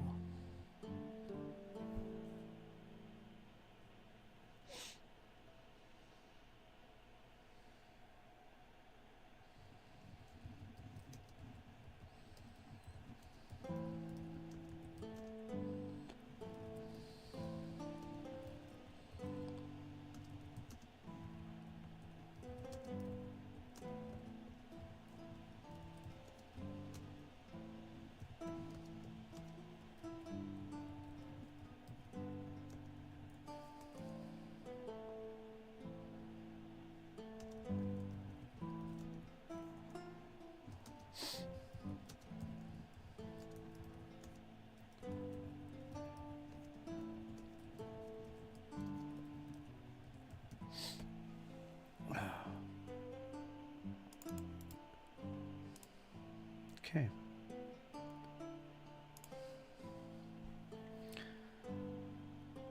Let's go quick over here. Mississippi burning. There you go. That's a good one. I never got a notification from YouTube. Yep, that happens. Those things don't work all the time. I've been unsubscribed from friends on YouTube. I don't know what's up with it. You know, I think Elon needs to look into YouTube's ways of working on things. Something's up. Whole hog, guess I heard as well. How you doing, Zadarak, by the way? You feeling better by now, I'm sure. Come on. I will send winter warmer pics. Excellent. Thanks, Squirrel. Please do so. I forgot to take some before I left from work. My apologies. Get Zadarak on it. I'm giving you guys an extra week or so to get this done. I'm going to collect all the pictures and tag them and put them in a video. So we got something to look back on and say, yeah, I remember that. I call it freestyling poetry. I love free thinking writing. That's what I call it. Freeform. I think actually it's called freeform poetry. It's more like a type of poetry where you're literally writing what's on your mind. It's a great way to come up with lyrics for music. Well, I have a lot of friends that are in bands, and some of the stuff that I've written, they've kind of pinched from me, for sure. I know they have. But it's that kind of writing, and it's not poetic in the sense that it's got its meter and, you know, and there's different forms of poetry. And it's not like that. This is more like just thoughts that somehow poetically fit. Sometimes there's a rhyme, but oftentimes there's not. Sometimes there's a cadence. Usually there's a cadence to it. And it's really what makes it poetry. And it's beautiful. And so freeform poetry is basically literally you're putting your thoughts on paper in a very artistic type of way.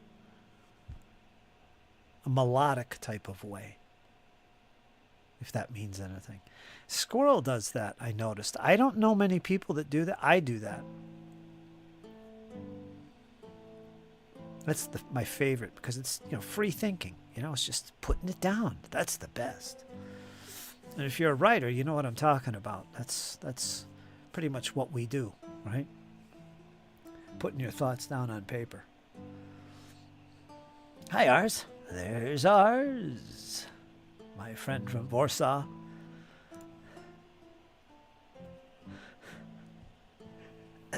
Starting to warm up, Ars. Won't be long. I'm going to send that little clown your way.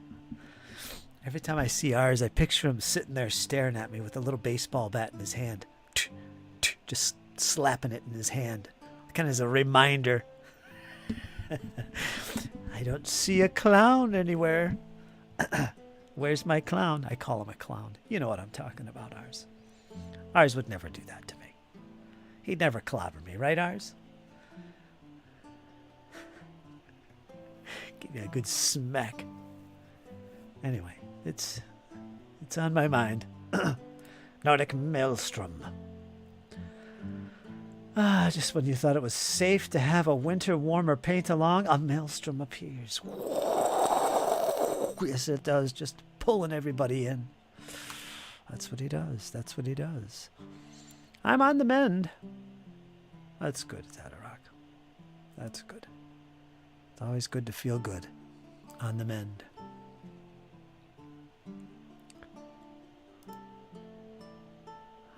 Hello from the green room. You know what that means, folks.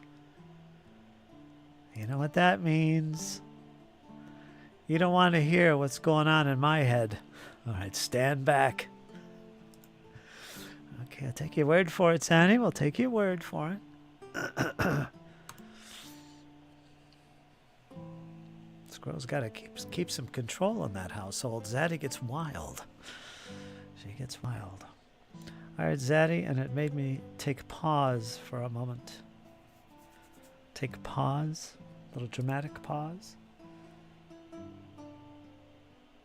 Let's go over to the green room and see. Yep, he's over there. Shh, everybody hush down. Quiet. Ours is hanging out in the green room, waiting to be pulled in over here. I'm going to have to bring him in because I got to make a quick trip to the John here. Just finished my coffee a little bit too quickly. So let's bring ours in pretty rapidly. Hold on, ours. Quiet. Oh, you heard that. How you doing, ours? Hello, hello. Hello. Fine. Just came back from my club. Okay. You'll have to fill us in. I have to prepare some things before tomorrow's game. I have a campaign game for my 1 hour campaign after a long break.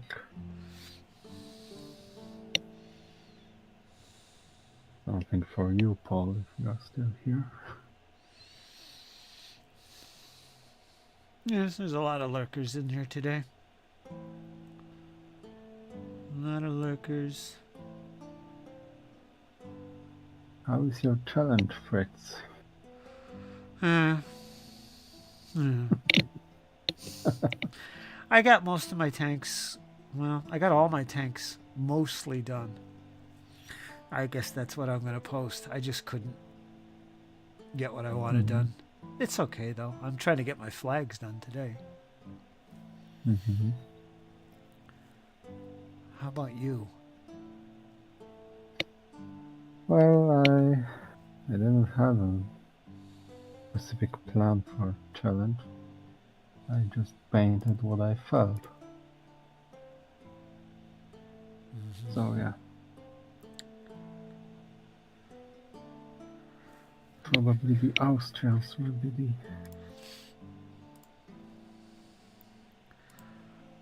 my entry. Yeah, send me some pictures of something you did do, and I'll put you in the montage. You know, technically you weren't committed to it, but it's what you did, so I'll put you in there. I'd appreciate that if you did that. Okay. I'll try soon. I have to finish the siege tower first. Big Small Paul says, or Big Small World says, I look forward to the battle report ours. Yeah, I have like 10 battle reports to write. Ooh, wow. Do you like writing? Is writing your thing? Yes, I like it, but I don't have enough time to do it the way I would like. Yeah.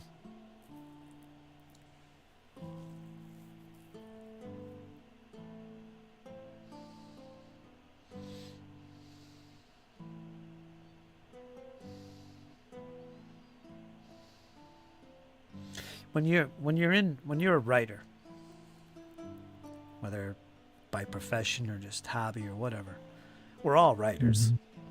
We all write.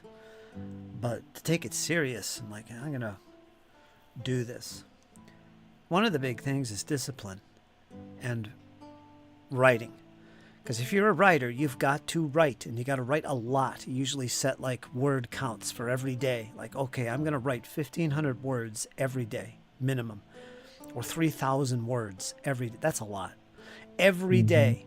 And every day you do that. That's what you do. You practice. You put your thoughts in there. You're constantly writing. It's just a habit any writer worth his beans has to do. You've got to get in this mindset of writing as much as possible. And it's actually one of the things I learned early, and this was difficult for me. I love writing, but I learned a lot of things in my time in university about writing, creative writing and habits and developing your skills. And one of the core concepts for me was understanding drafts. Your first draft is always shite. Your second draft is a little bit better. Your third draft, and even beyond that, is where it really tightens up and you get to the point where you're like an editor at that stage. Now, an editor and a writer are two different things. Keep that in mind.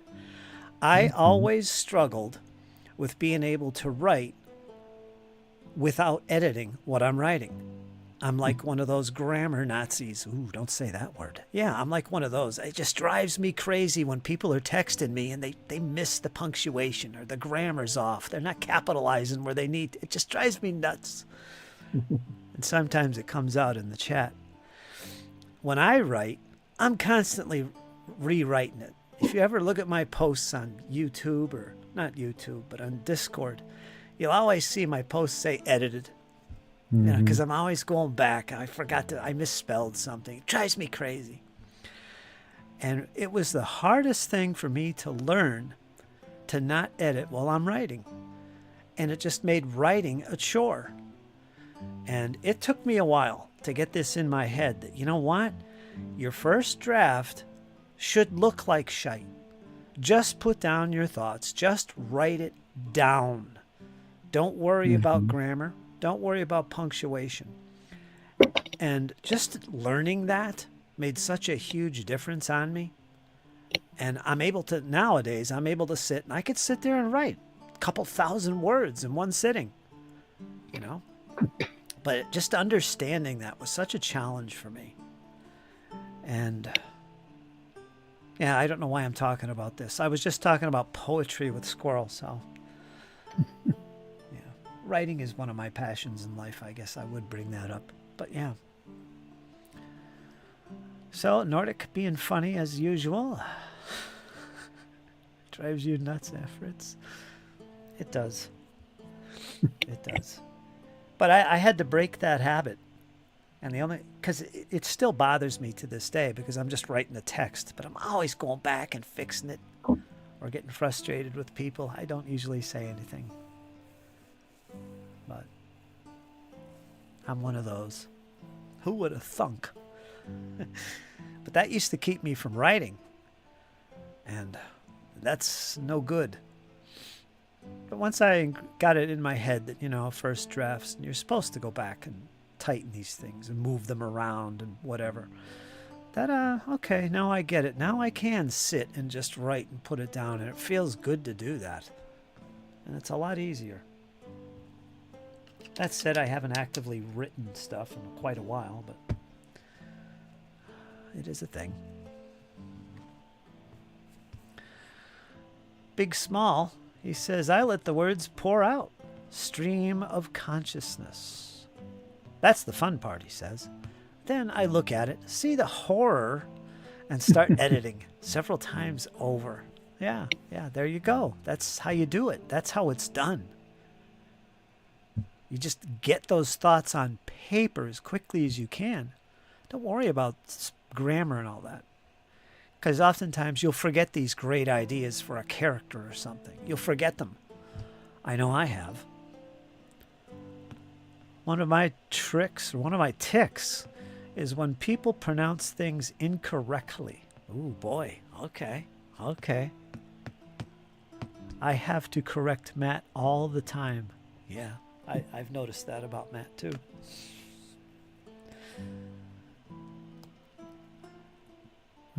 Like about 80-90% of my writing recently was just the rules, writing the wargaming rules. And that's a little different, but the same theme. Like, first draft, just put everything I have in mind on paper, and I started to give numbers to version like in app you have app version 0.1, app version 0.11, and etc. So I have like 60 versions of my medieval rules from my first draft to the most recent. Yeah.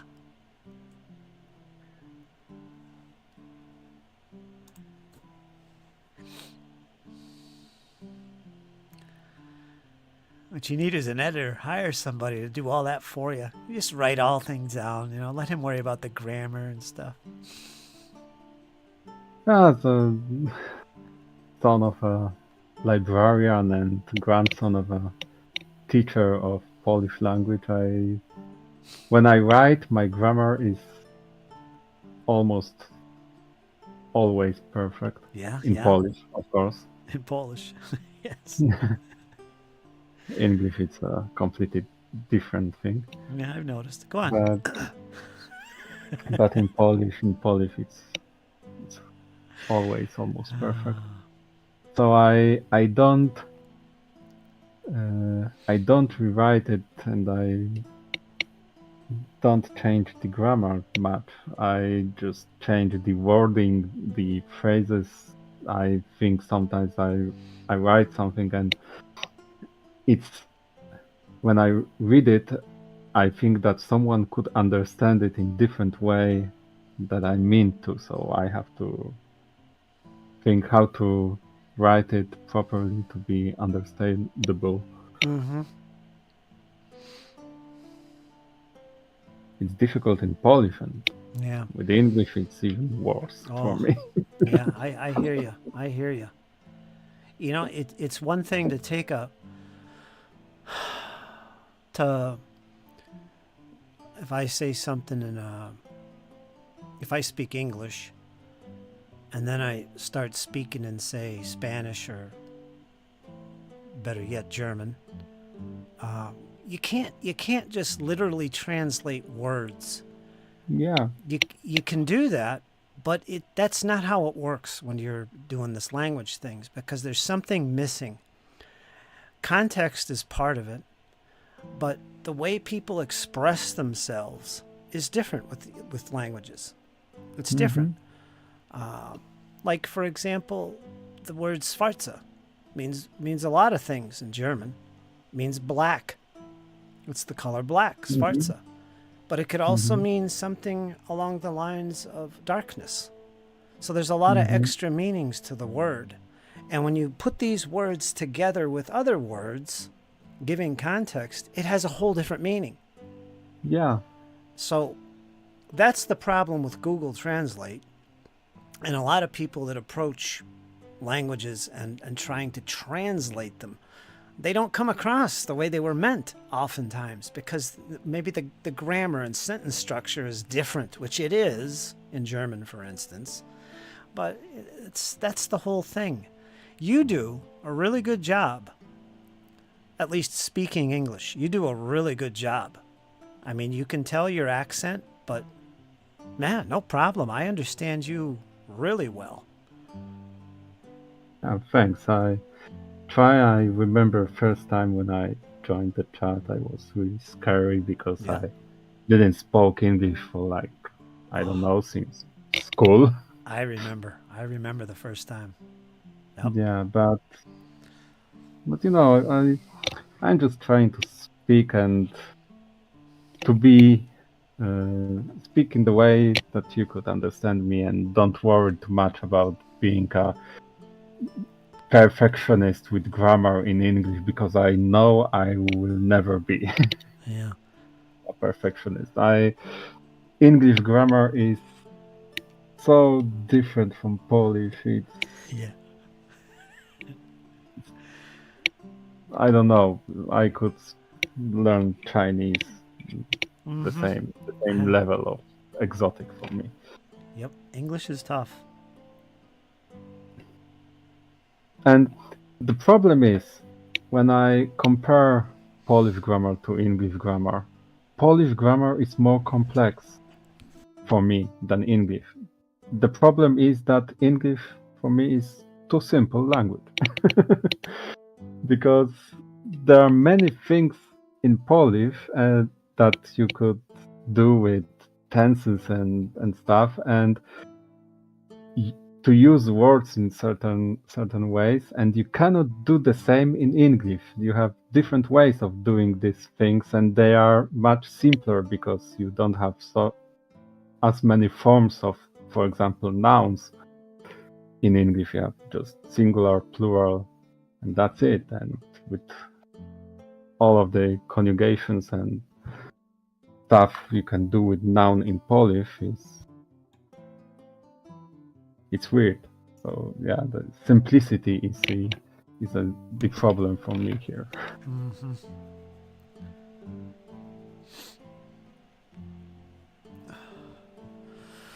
I am always making up words, says Nordic.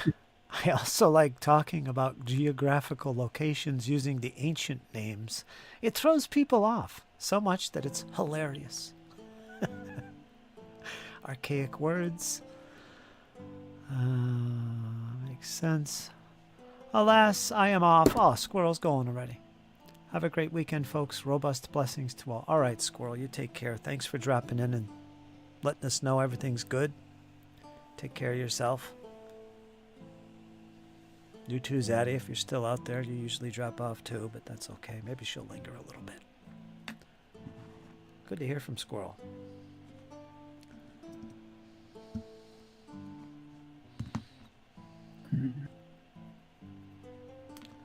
All right, let's get back to the red here.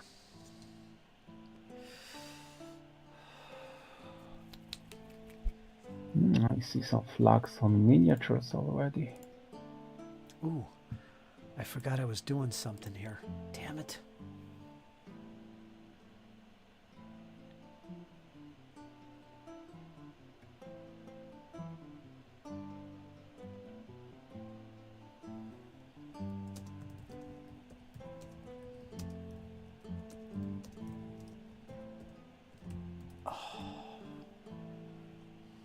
Whoopsie.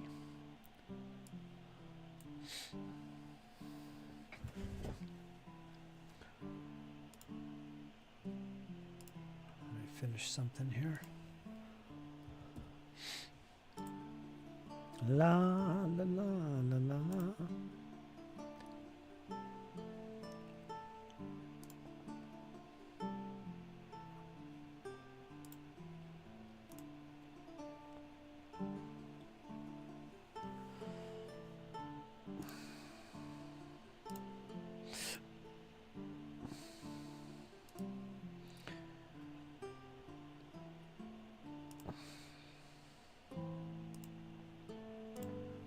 Okay.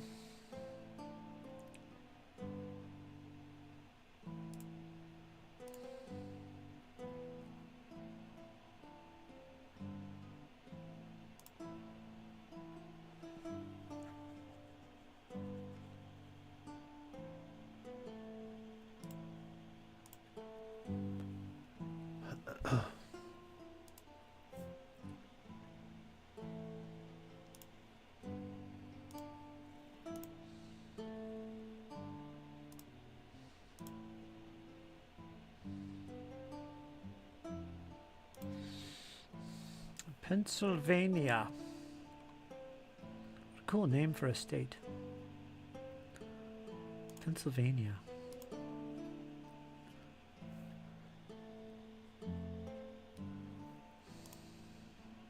Yeah, it has Slovenia.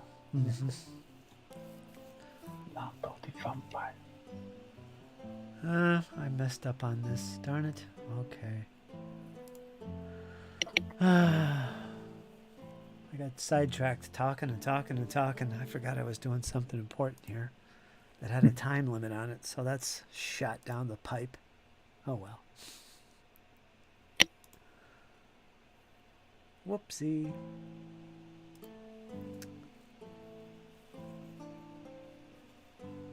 Shabla. Mm-hmm. Chapka. Chapka. And there was a third one you taught me, which it's not ringing a bell. I can't remember what it was.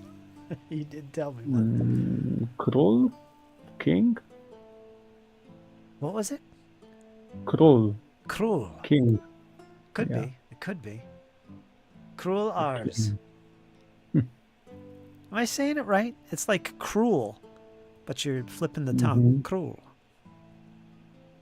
Mm-hmm. Huh.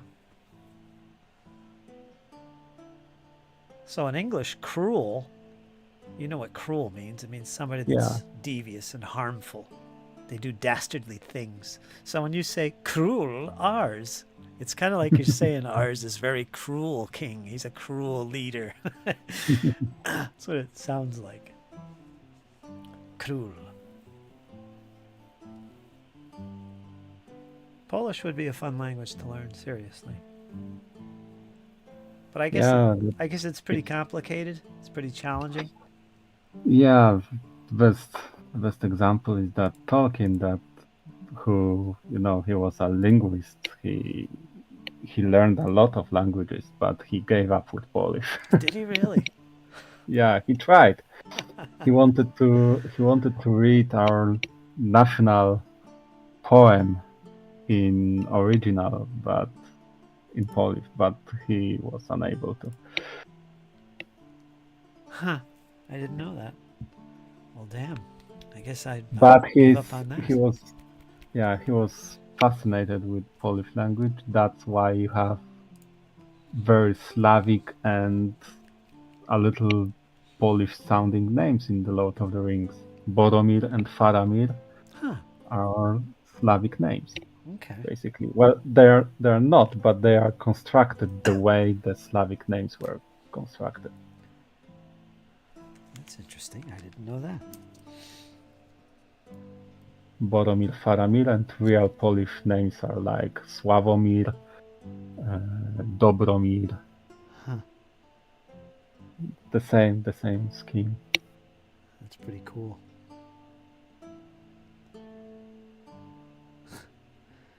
So he gave up on it, did he? Wow.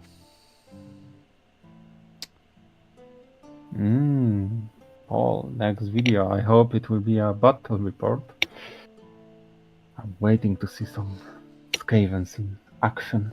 Yeah, I saw that. I'm waiting for that too. And their big machine of death and destruction. Yeah. Yeah. Yeah, he does a good job.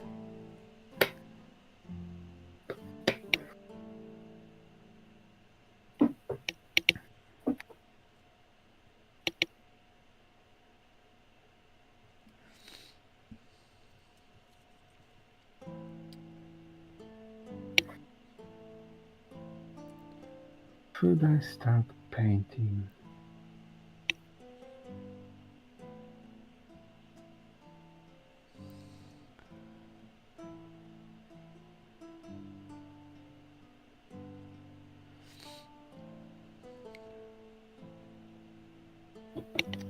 Siege tower is done. Excellent.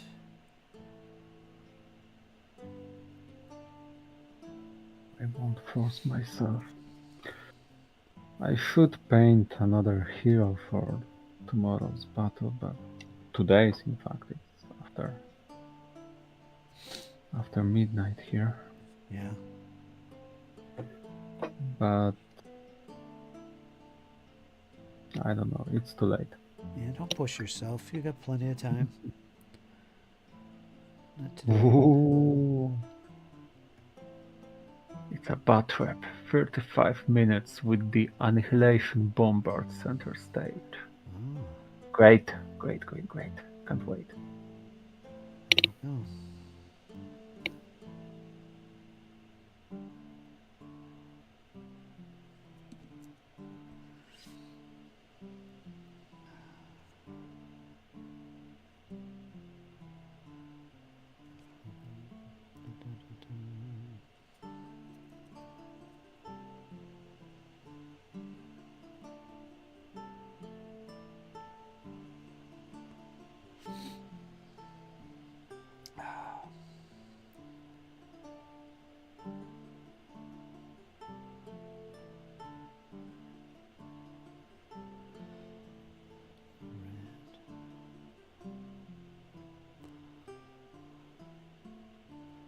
Perfect.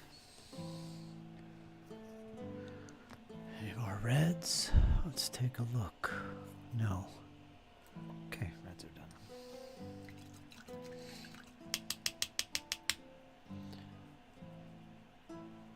Let's do some purples.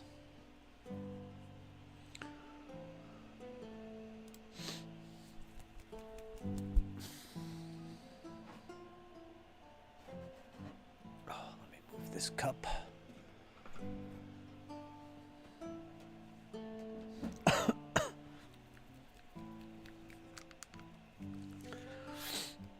So is it Paul that plays? He plays Warhammer 8th Edition, but doesn't he also play Warhammer Fantasy Roleplay? Or am I thinking of somebody else? I think it's him. Right, Paul? I think so. I think he said once that he played RPG too. Has to be him. I can't think who else it would be. It's not Clyde. Yeah, I think Paul said he's a GM. Yeah, first edition Warhammer Fantasy Role. That's cool. So you're all in. You got a very narrow focus there for your gaming hobbies. That's kind of cool, though. First edition fantasy roleplay. Huh. And you play with your sons.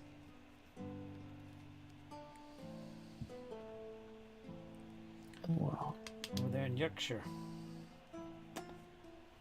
Yes, he does. Nice dwarves.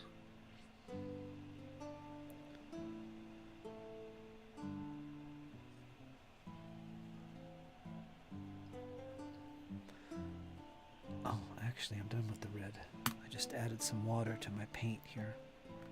I gotta put it away. Salvage some of this red paint. Because we can't waste.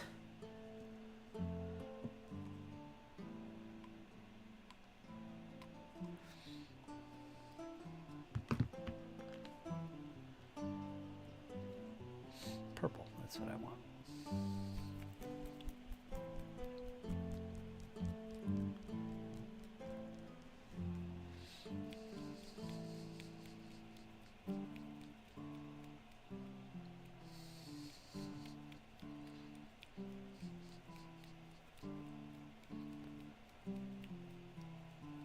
You can hear my dog. He's underneath the desk here.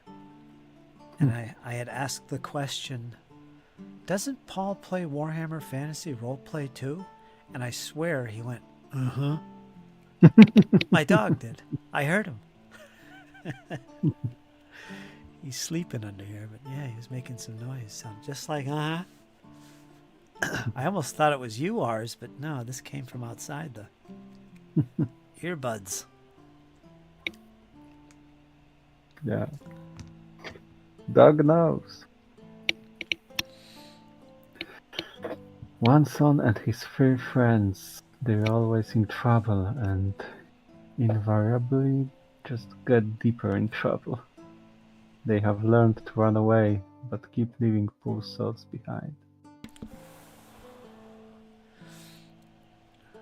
They're always in trouble and invariably just get... Now, this isn't real life, right? We're talking about in games? Or is this in real life? Game. Game? Okay. I suppose games. Bunch of troublemakers, that's what they are, and he's trying to keep them out of trouble. Stay home and play some more Hammer.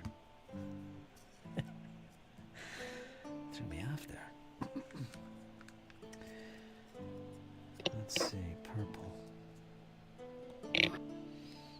I run campaign, 2nd edition Warhammer Fantasy Roleplay for my friend, his wife, and his kids.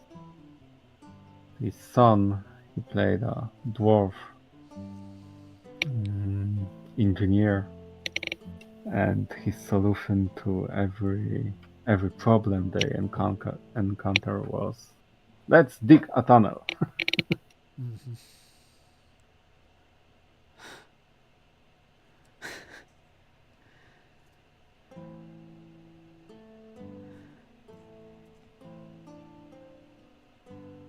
It works. Sometimes it worked, but not always.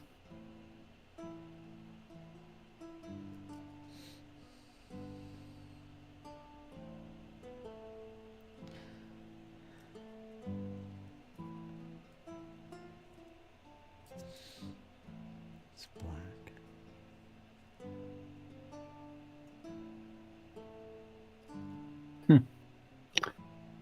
I found no wardrobe to Narnia at age 8. No letter came from Hogwarts when I was 11. Gandalf better be at my door when I'm 50. Yeah.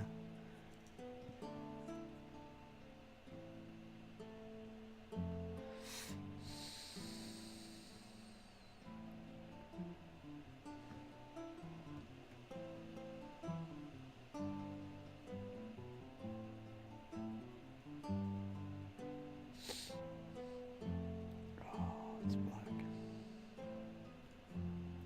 Okay.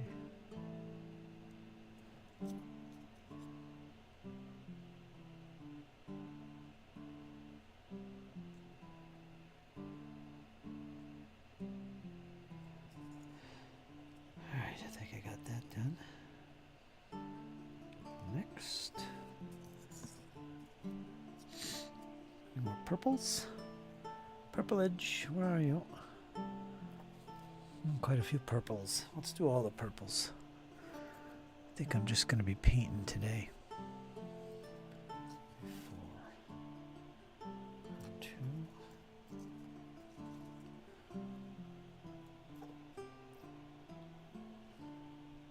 and 1, 2, and 2.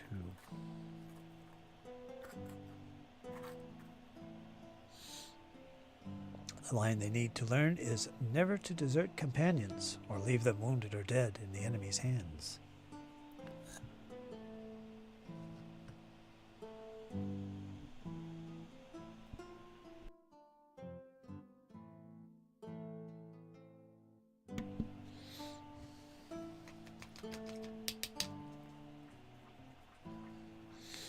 Hmm. 1, 2, 2, 3, 4, 5, 6. 1, 2, 3, 4, 6.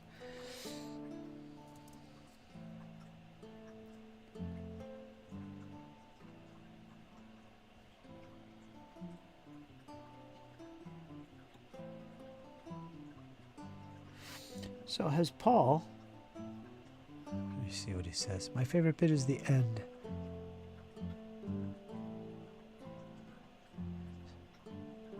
Here and hereafter. My question for Paul is, have you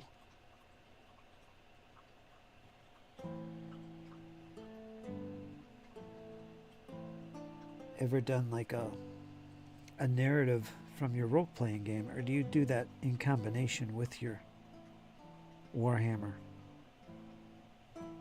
fantasy battle campaign? I guess you kind of do, but I don't, like, I'm thinking like a bat rep, only instead of a bat rep, it's a kind of a session recap of the heroics of the story so far from the standpoint of a role-playing game, because that would be something you could do with your miniatures and terrain set up as they explore a dungeon or a cave or an old mansion. That'd be kind of like a battle report of sorts, but it's actually taken from the role-playing session. That would be kind of cool too. Maybe he's done that. Some people in the role-playing community do that. They do session recaps instead of like a live play like I do.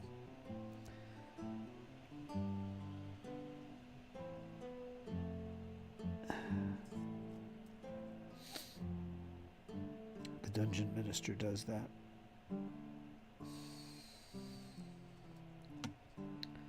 For instance.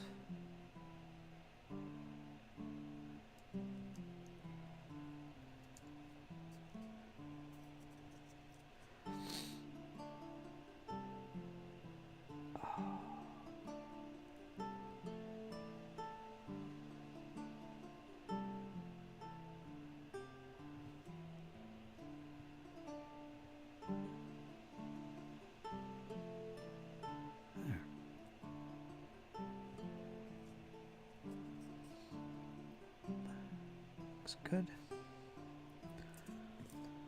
Let's do another one. Oh, it's blue. I want to purple. Oh.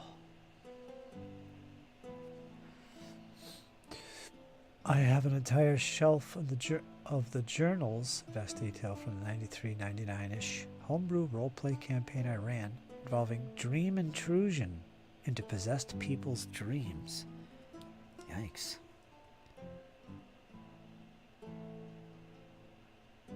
Wow.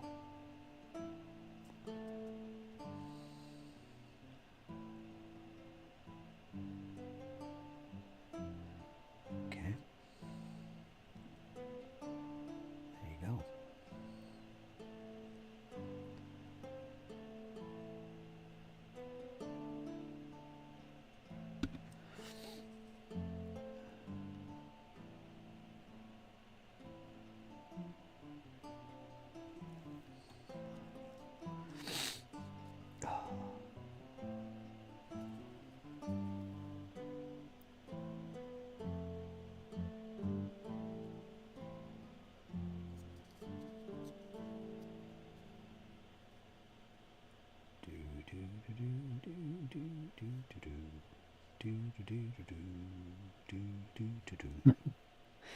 You recognize that?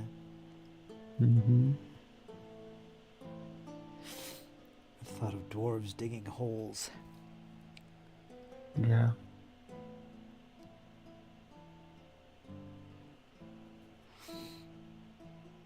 There's another purple. Full novels. The PCs were... How do you pronounce that? Wonderonauts? Wonderonauts? Dream travelers. Oneironauts. Oneiros is dream in Greek, I think. Onerionauts? Onerionauts? Tak, oneironauts. Huh. Like Okay. Argonauts, sorry. Mm-hmm. Jason and the Argonauts, you have oneironauts.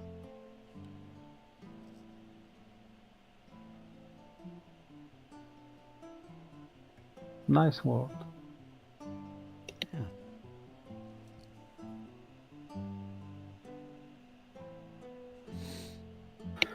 I had a choice when I was studying history to learn ancient Greek or Latin, and I chose Latin.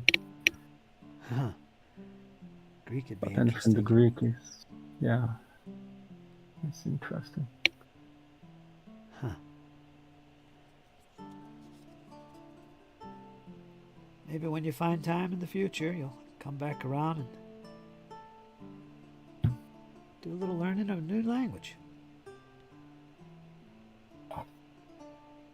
Greek. Probably I would choose now, if I would have time, I would come back and remember a little French. I learned French in school and later at studies. In fact, I learned French for more years than English, but I barely remember anything. Yeah, that happens. If you don't use it often. I don't use it at all. Yeah. Last time I used it was 17 years ago. Yeah, well, when would you use it? Yeah. Really, unless you're a traveler.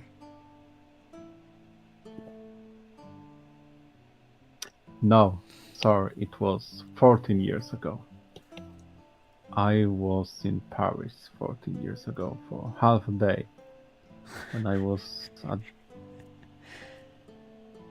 on my way to Albuera reenactment, Oh, okay. and we stopped in Paris.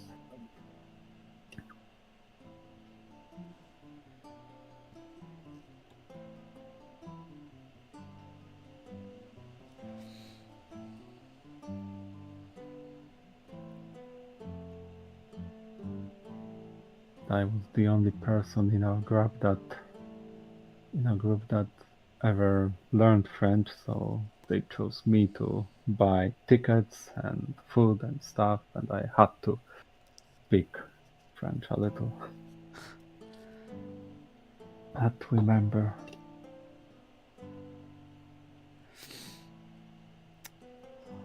Je voudrais acheter un ticket pour métro. Wow. Something like this. Yikes. Sounds good enough to me.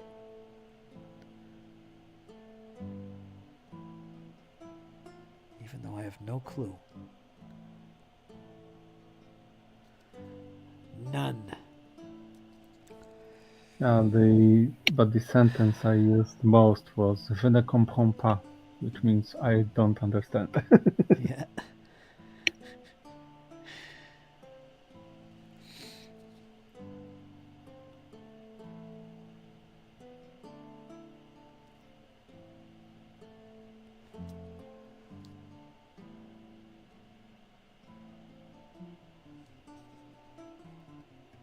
Right there.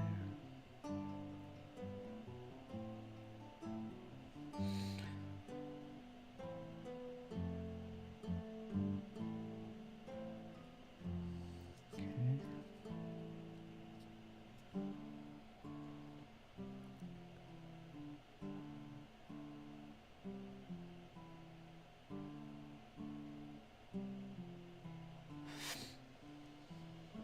Oh. Perfect.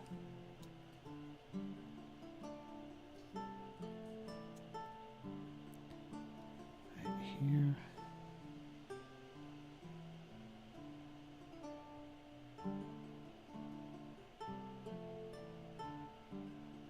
Okay. I think that's all the purples.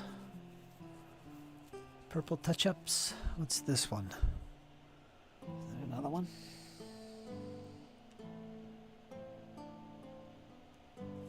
Ay, ay, ay. My son had 3 mock French exams today. He is doing well. Inherited the ability from his mum. I'm rubbish at languages other than my own. My wife is a French teacher who speaks it like a native. Is French a complicated language? I get the impression it's not. It'll be one of the easier ones, I think. No, I think it's more complicated than English. Oh, well, English might as well be Chinese. It's all over the place. Even I don't understand English.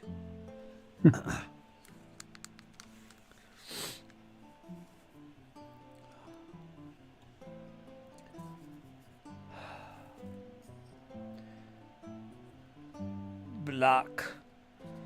Let's do black. Let's bring all the purples back here. Let's bring all the purples back. All of them. So that includes... Let me see here. Because I can't do all of these. Let me bring back a purple. And... yeah. So now we need black and then white.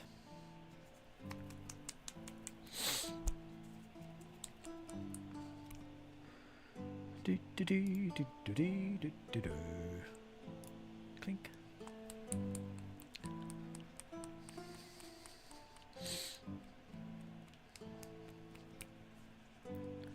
This is black.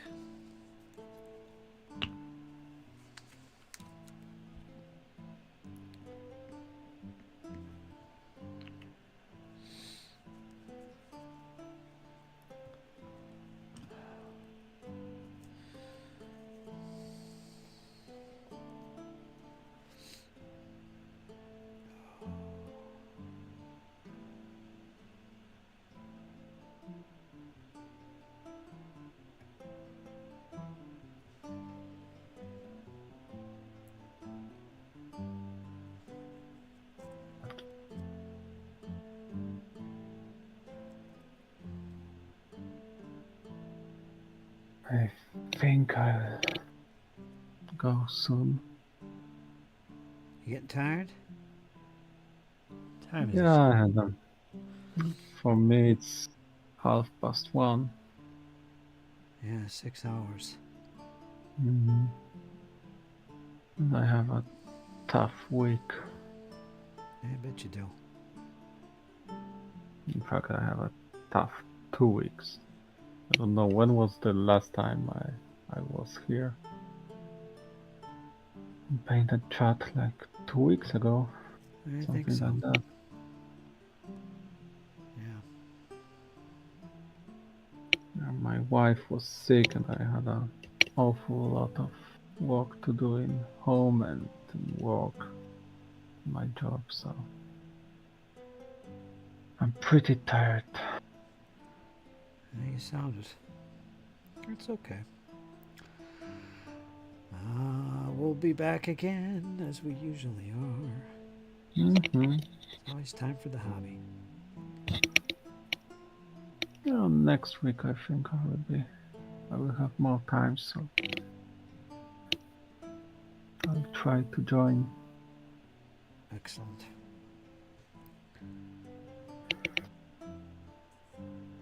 Okay, so take care, everyone. All Good right, night, Lars. Take Fritz. care, man. Good night, Paul.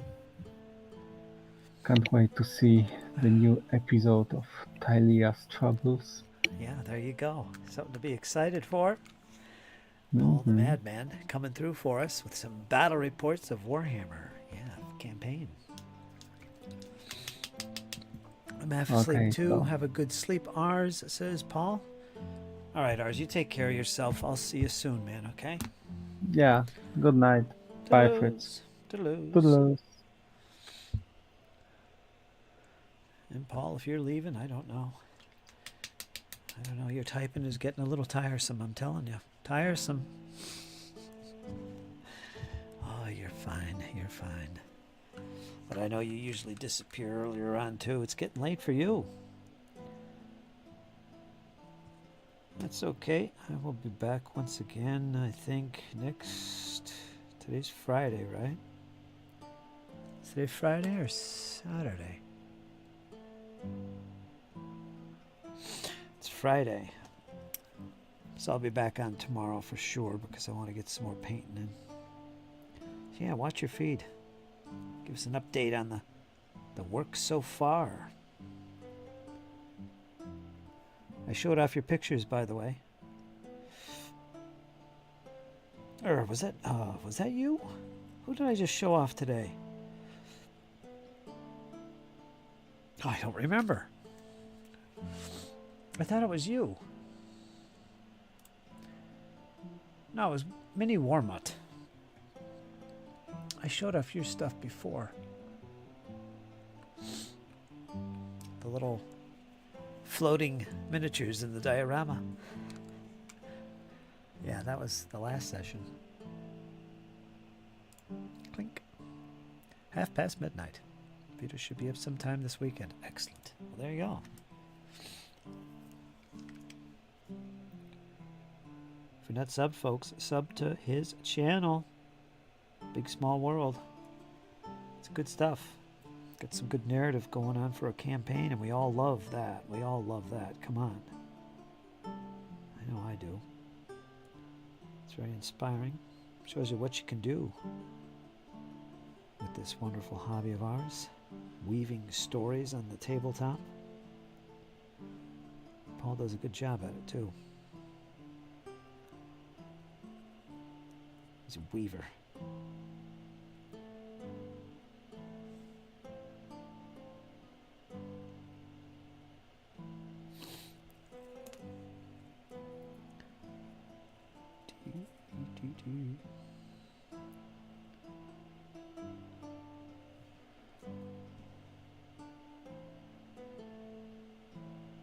What time is it?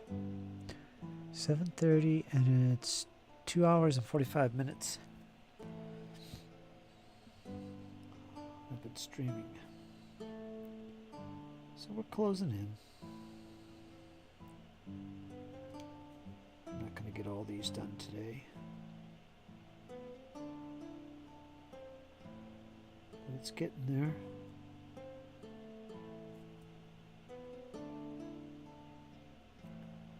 Gotta learn to stop fussing over some of these little details.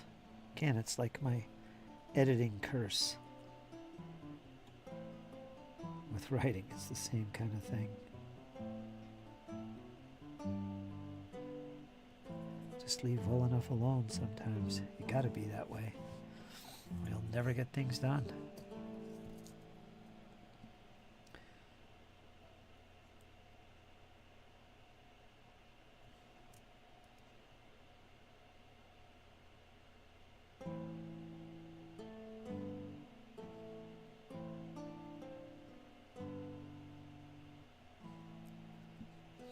Nope.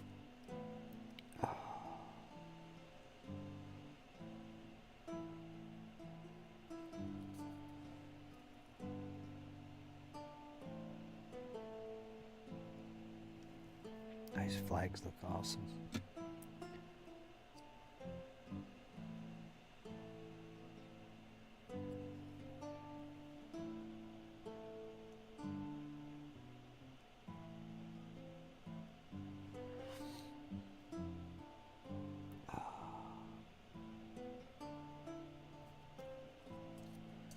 Give him a flipperoni and get the other side. This paint needs some water in it. Thin it a little bit.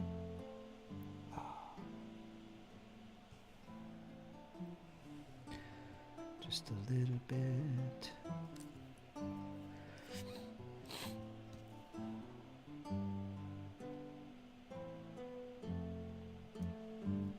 Okay. I think I got the, oh no, got up here at the top. Awesome, let's get the other flag.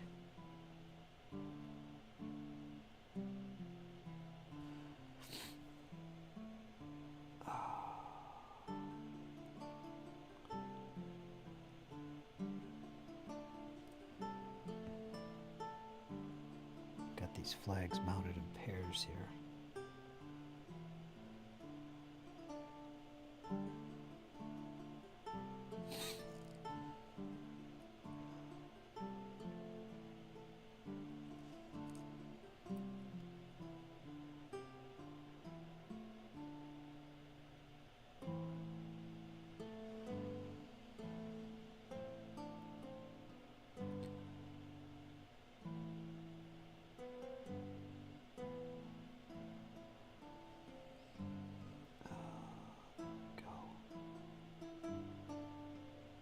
Good.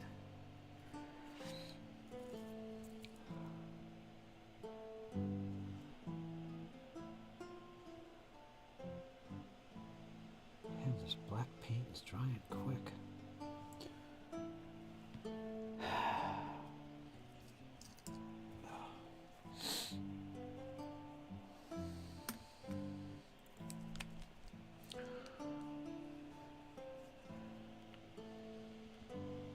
That should be enough.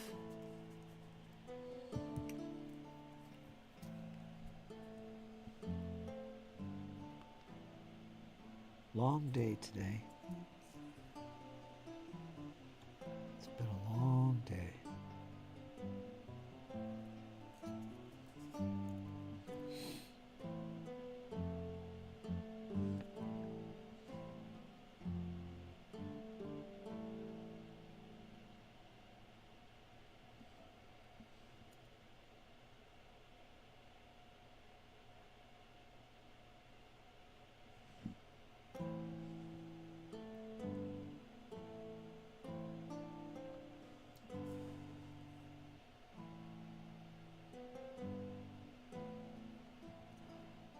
Awesome.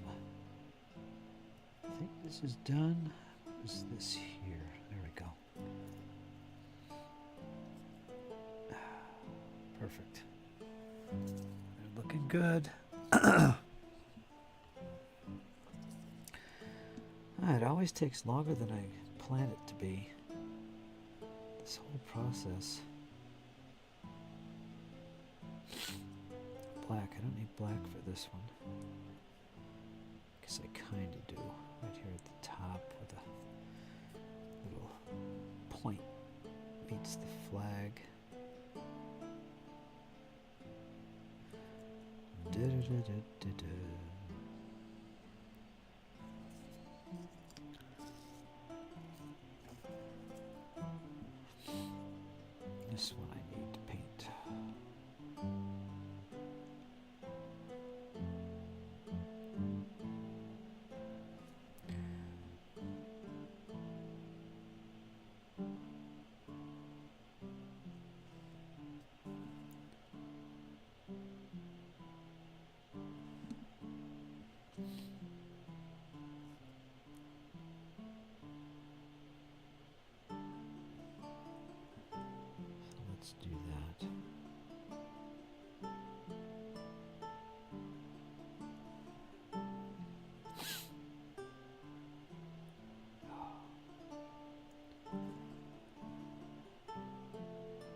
flipperoni here. Get the other side.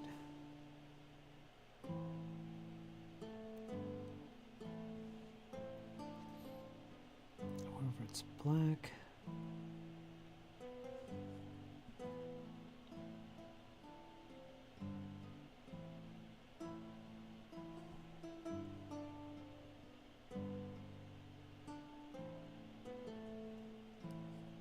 Don't want any other colors showing. Alright, that's done. Let's do the other flag.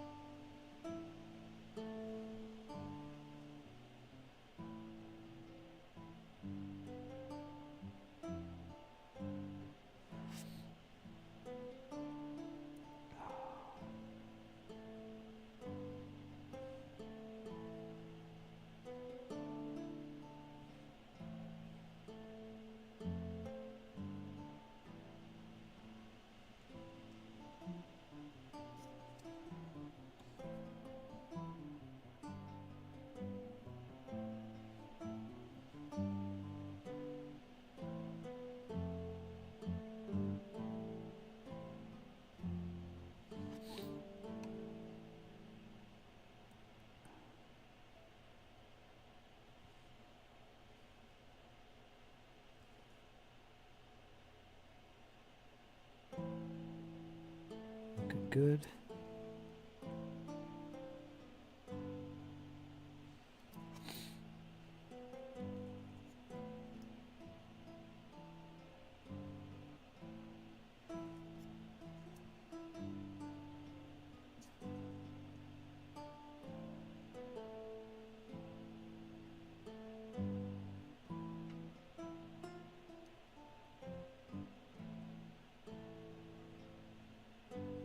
Okay.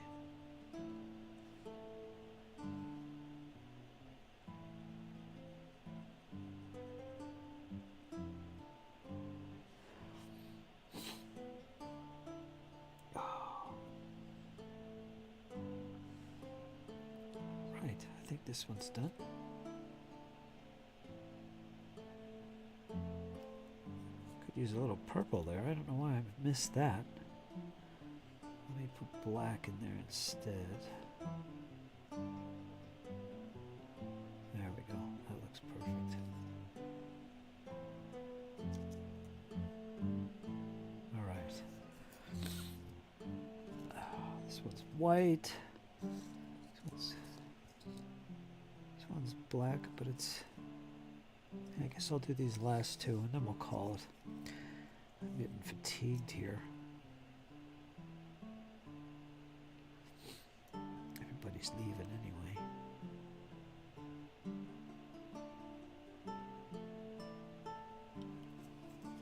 Just gonna have to get a little more black paint.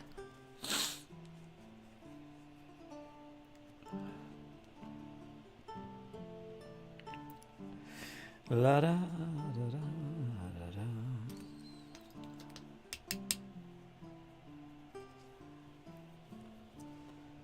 Add a little water. Keep it flowing because it dries quick.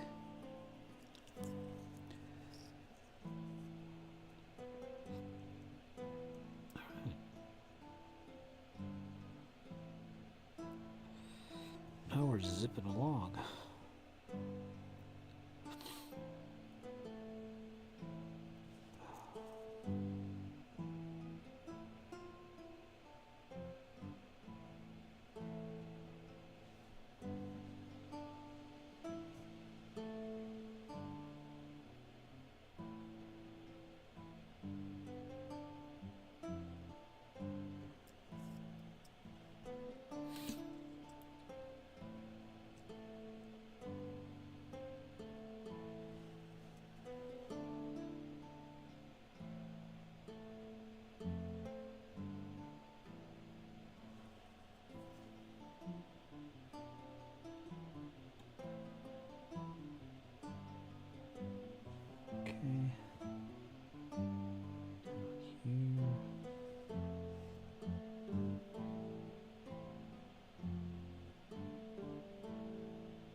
think I got that flag done. Oh. And this flag. Second flag of the two.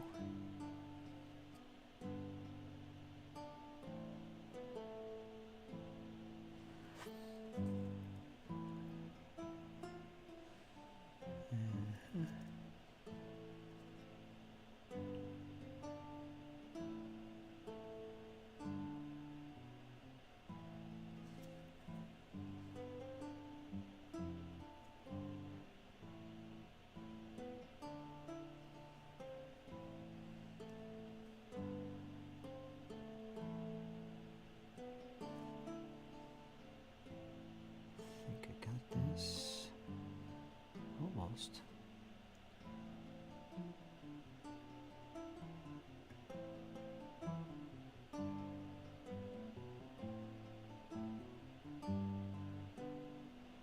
What is this little thing? Something on the flag here looks like glue.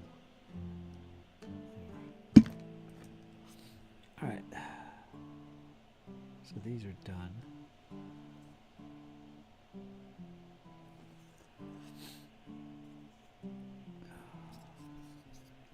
I have to keep these guys separate. 1, 2, 3, 4, 5, 6. So I'm doing an extra one here that I don't have to be doing today.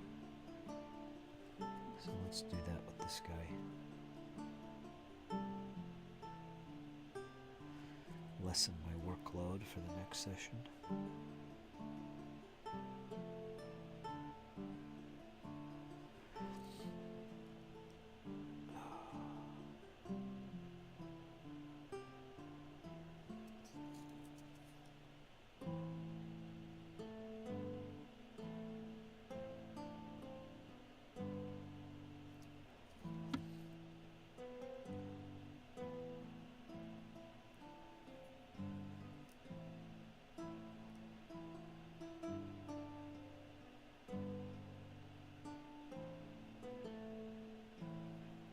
Okay.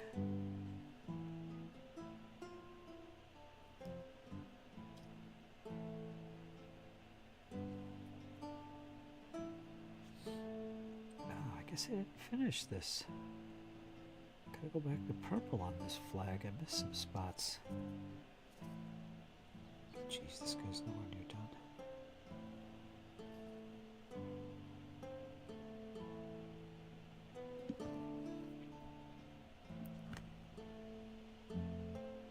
Get a little more water on the brushage. This black paint dries quick.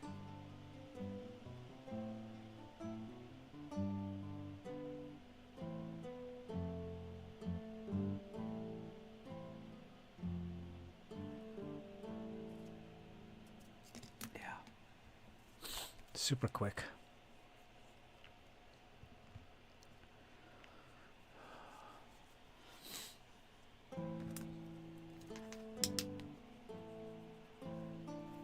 So the final day of the Winter Warmer Challenge is all but in the books. It's pretty good. I wish I had more time to work on it. But still, it's a start.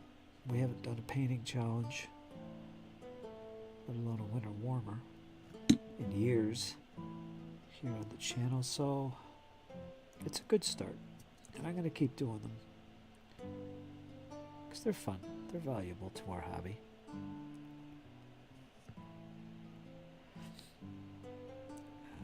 Hopefully I'll be better prepared with my own project. I did get some of my project done though.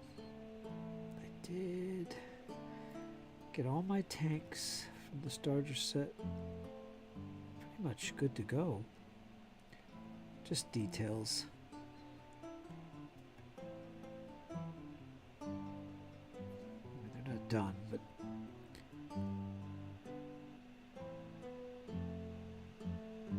all things considered, it's progress for me.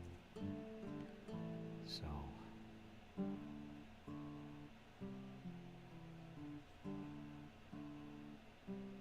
I'm not too upset.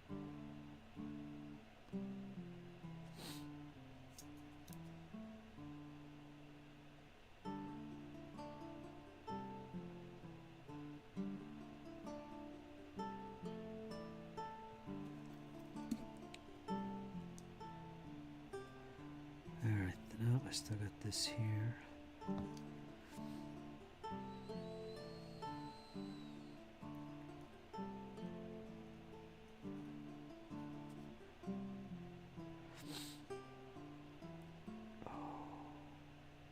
I sound like I got a cold, but I don't.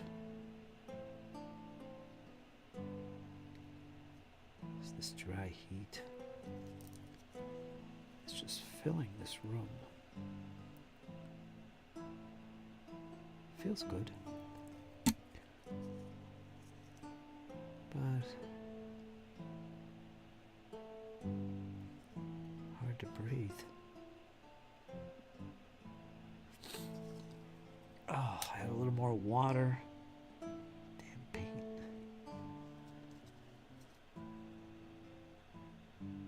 Let's see, where was it? Right here.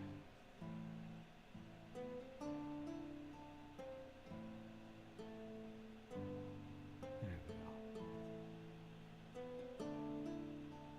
Much better when it flows nice.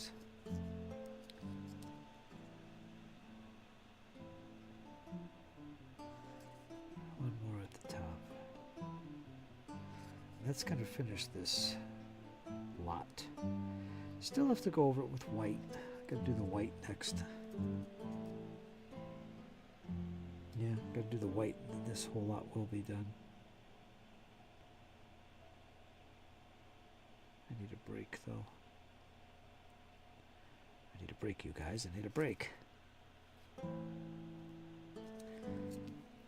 Let's fix this up. I keep finding little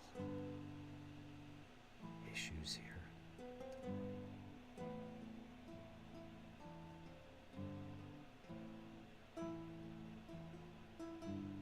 There.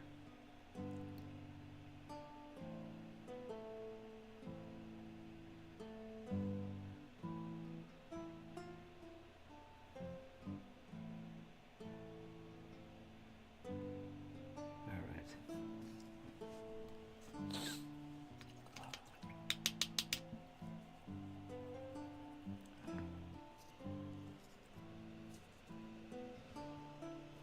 Where's the focus? Right here? All the way down here? I can see the white ones better. Very nice. They're gonna look great. So, this group here just needs the white. I gotta paint the little spikes on the top of the pole too. So yeah, we'll get that done, and then they'll be ready for basing.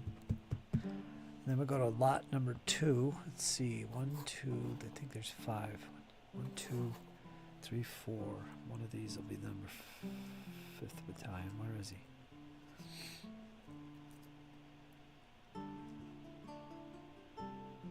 Guess it could be any of them.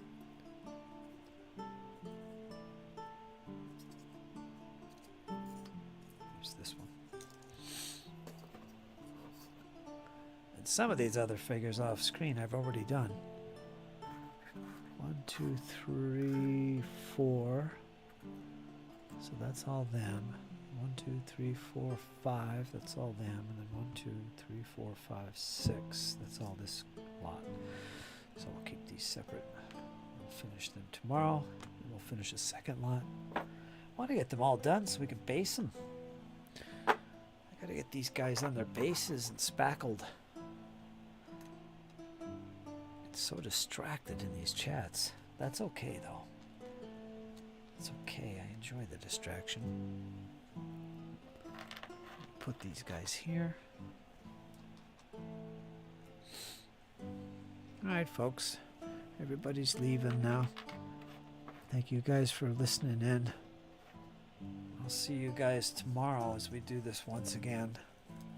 See how far we get on these Russians.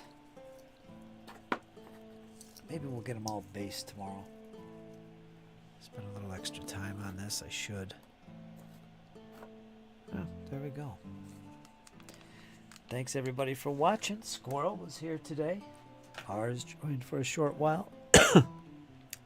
Small World Paul. Big Small Worlds. Oh, Nordic. Iron Man, as usual, hanging out. Now he's off playing some games. Everybody's off doing something. Hope you guys enjoyed, and I'll see you guys tomorrow. So, folks, hang in there. And you know why? It's only going to get better. We'll talk to you soon. Toodaloo.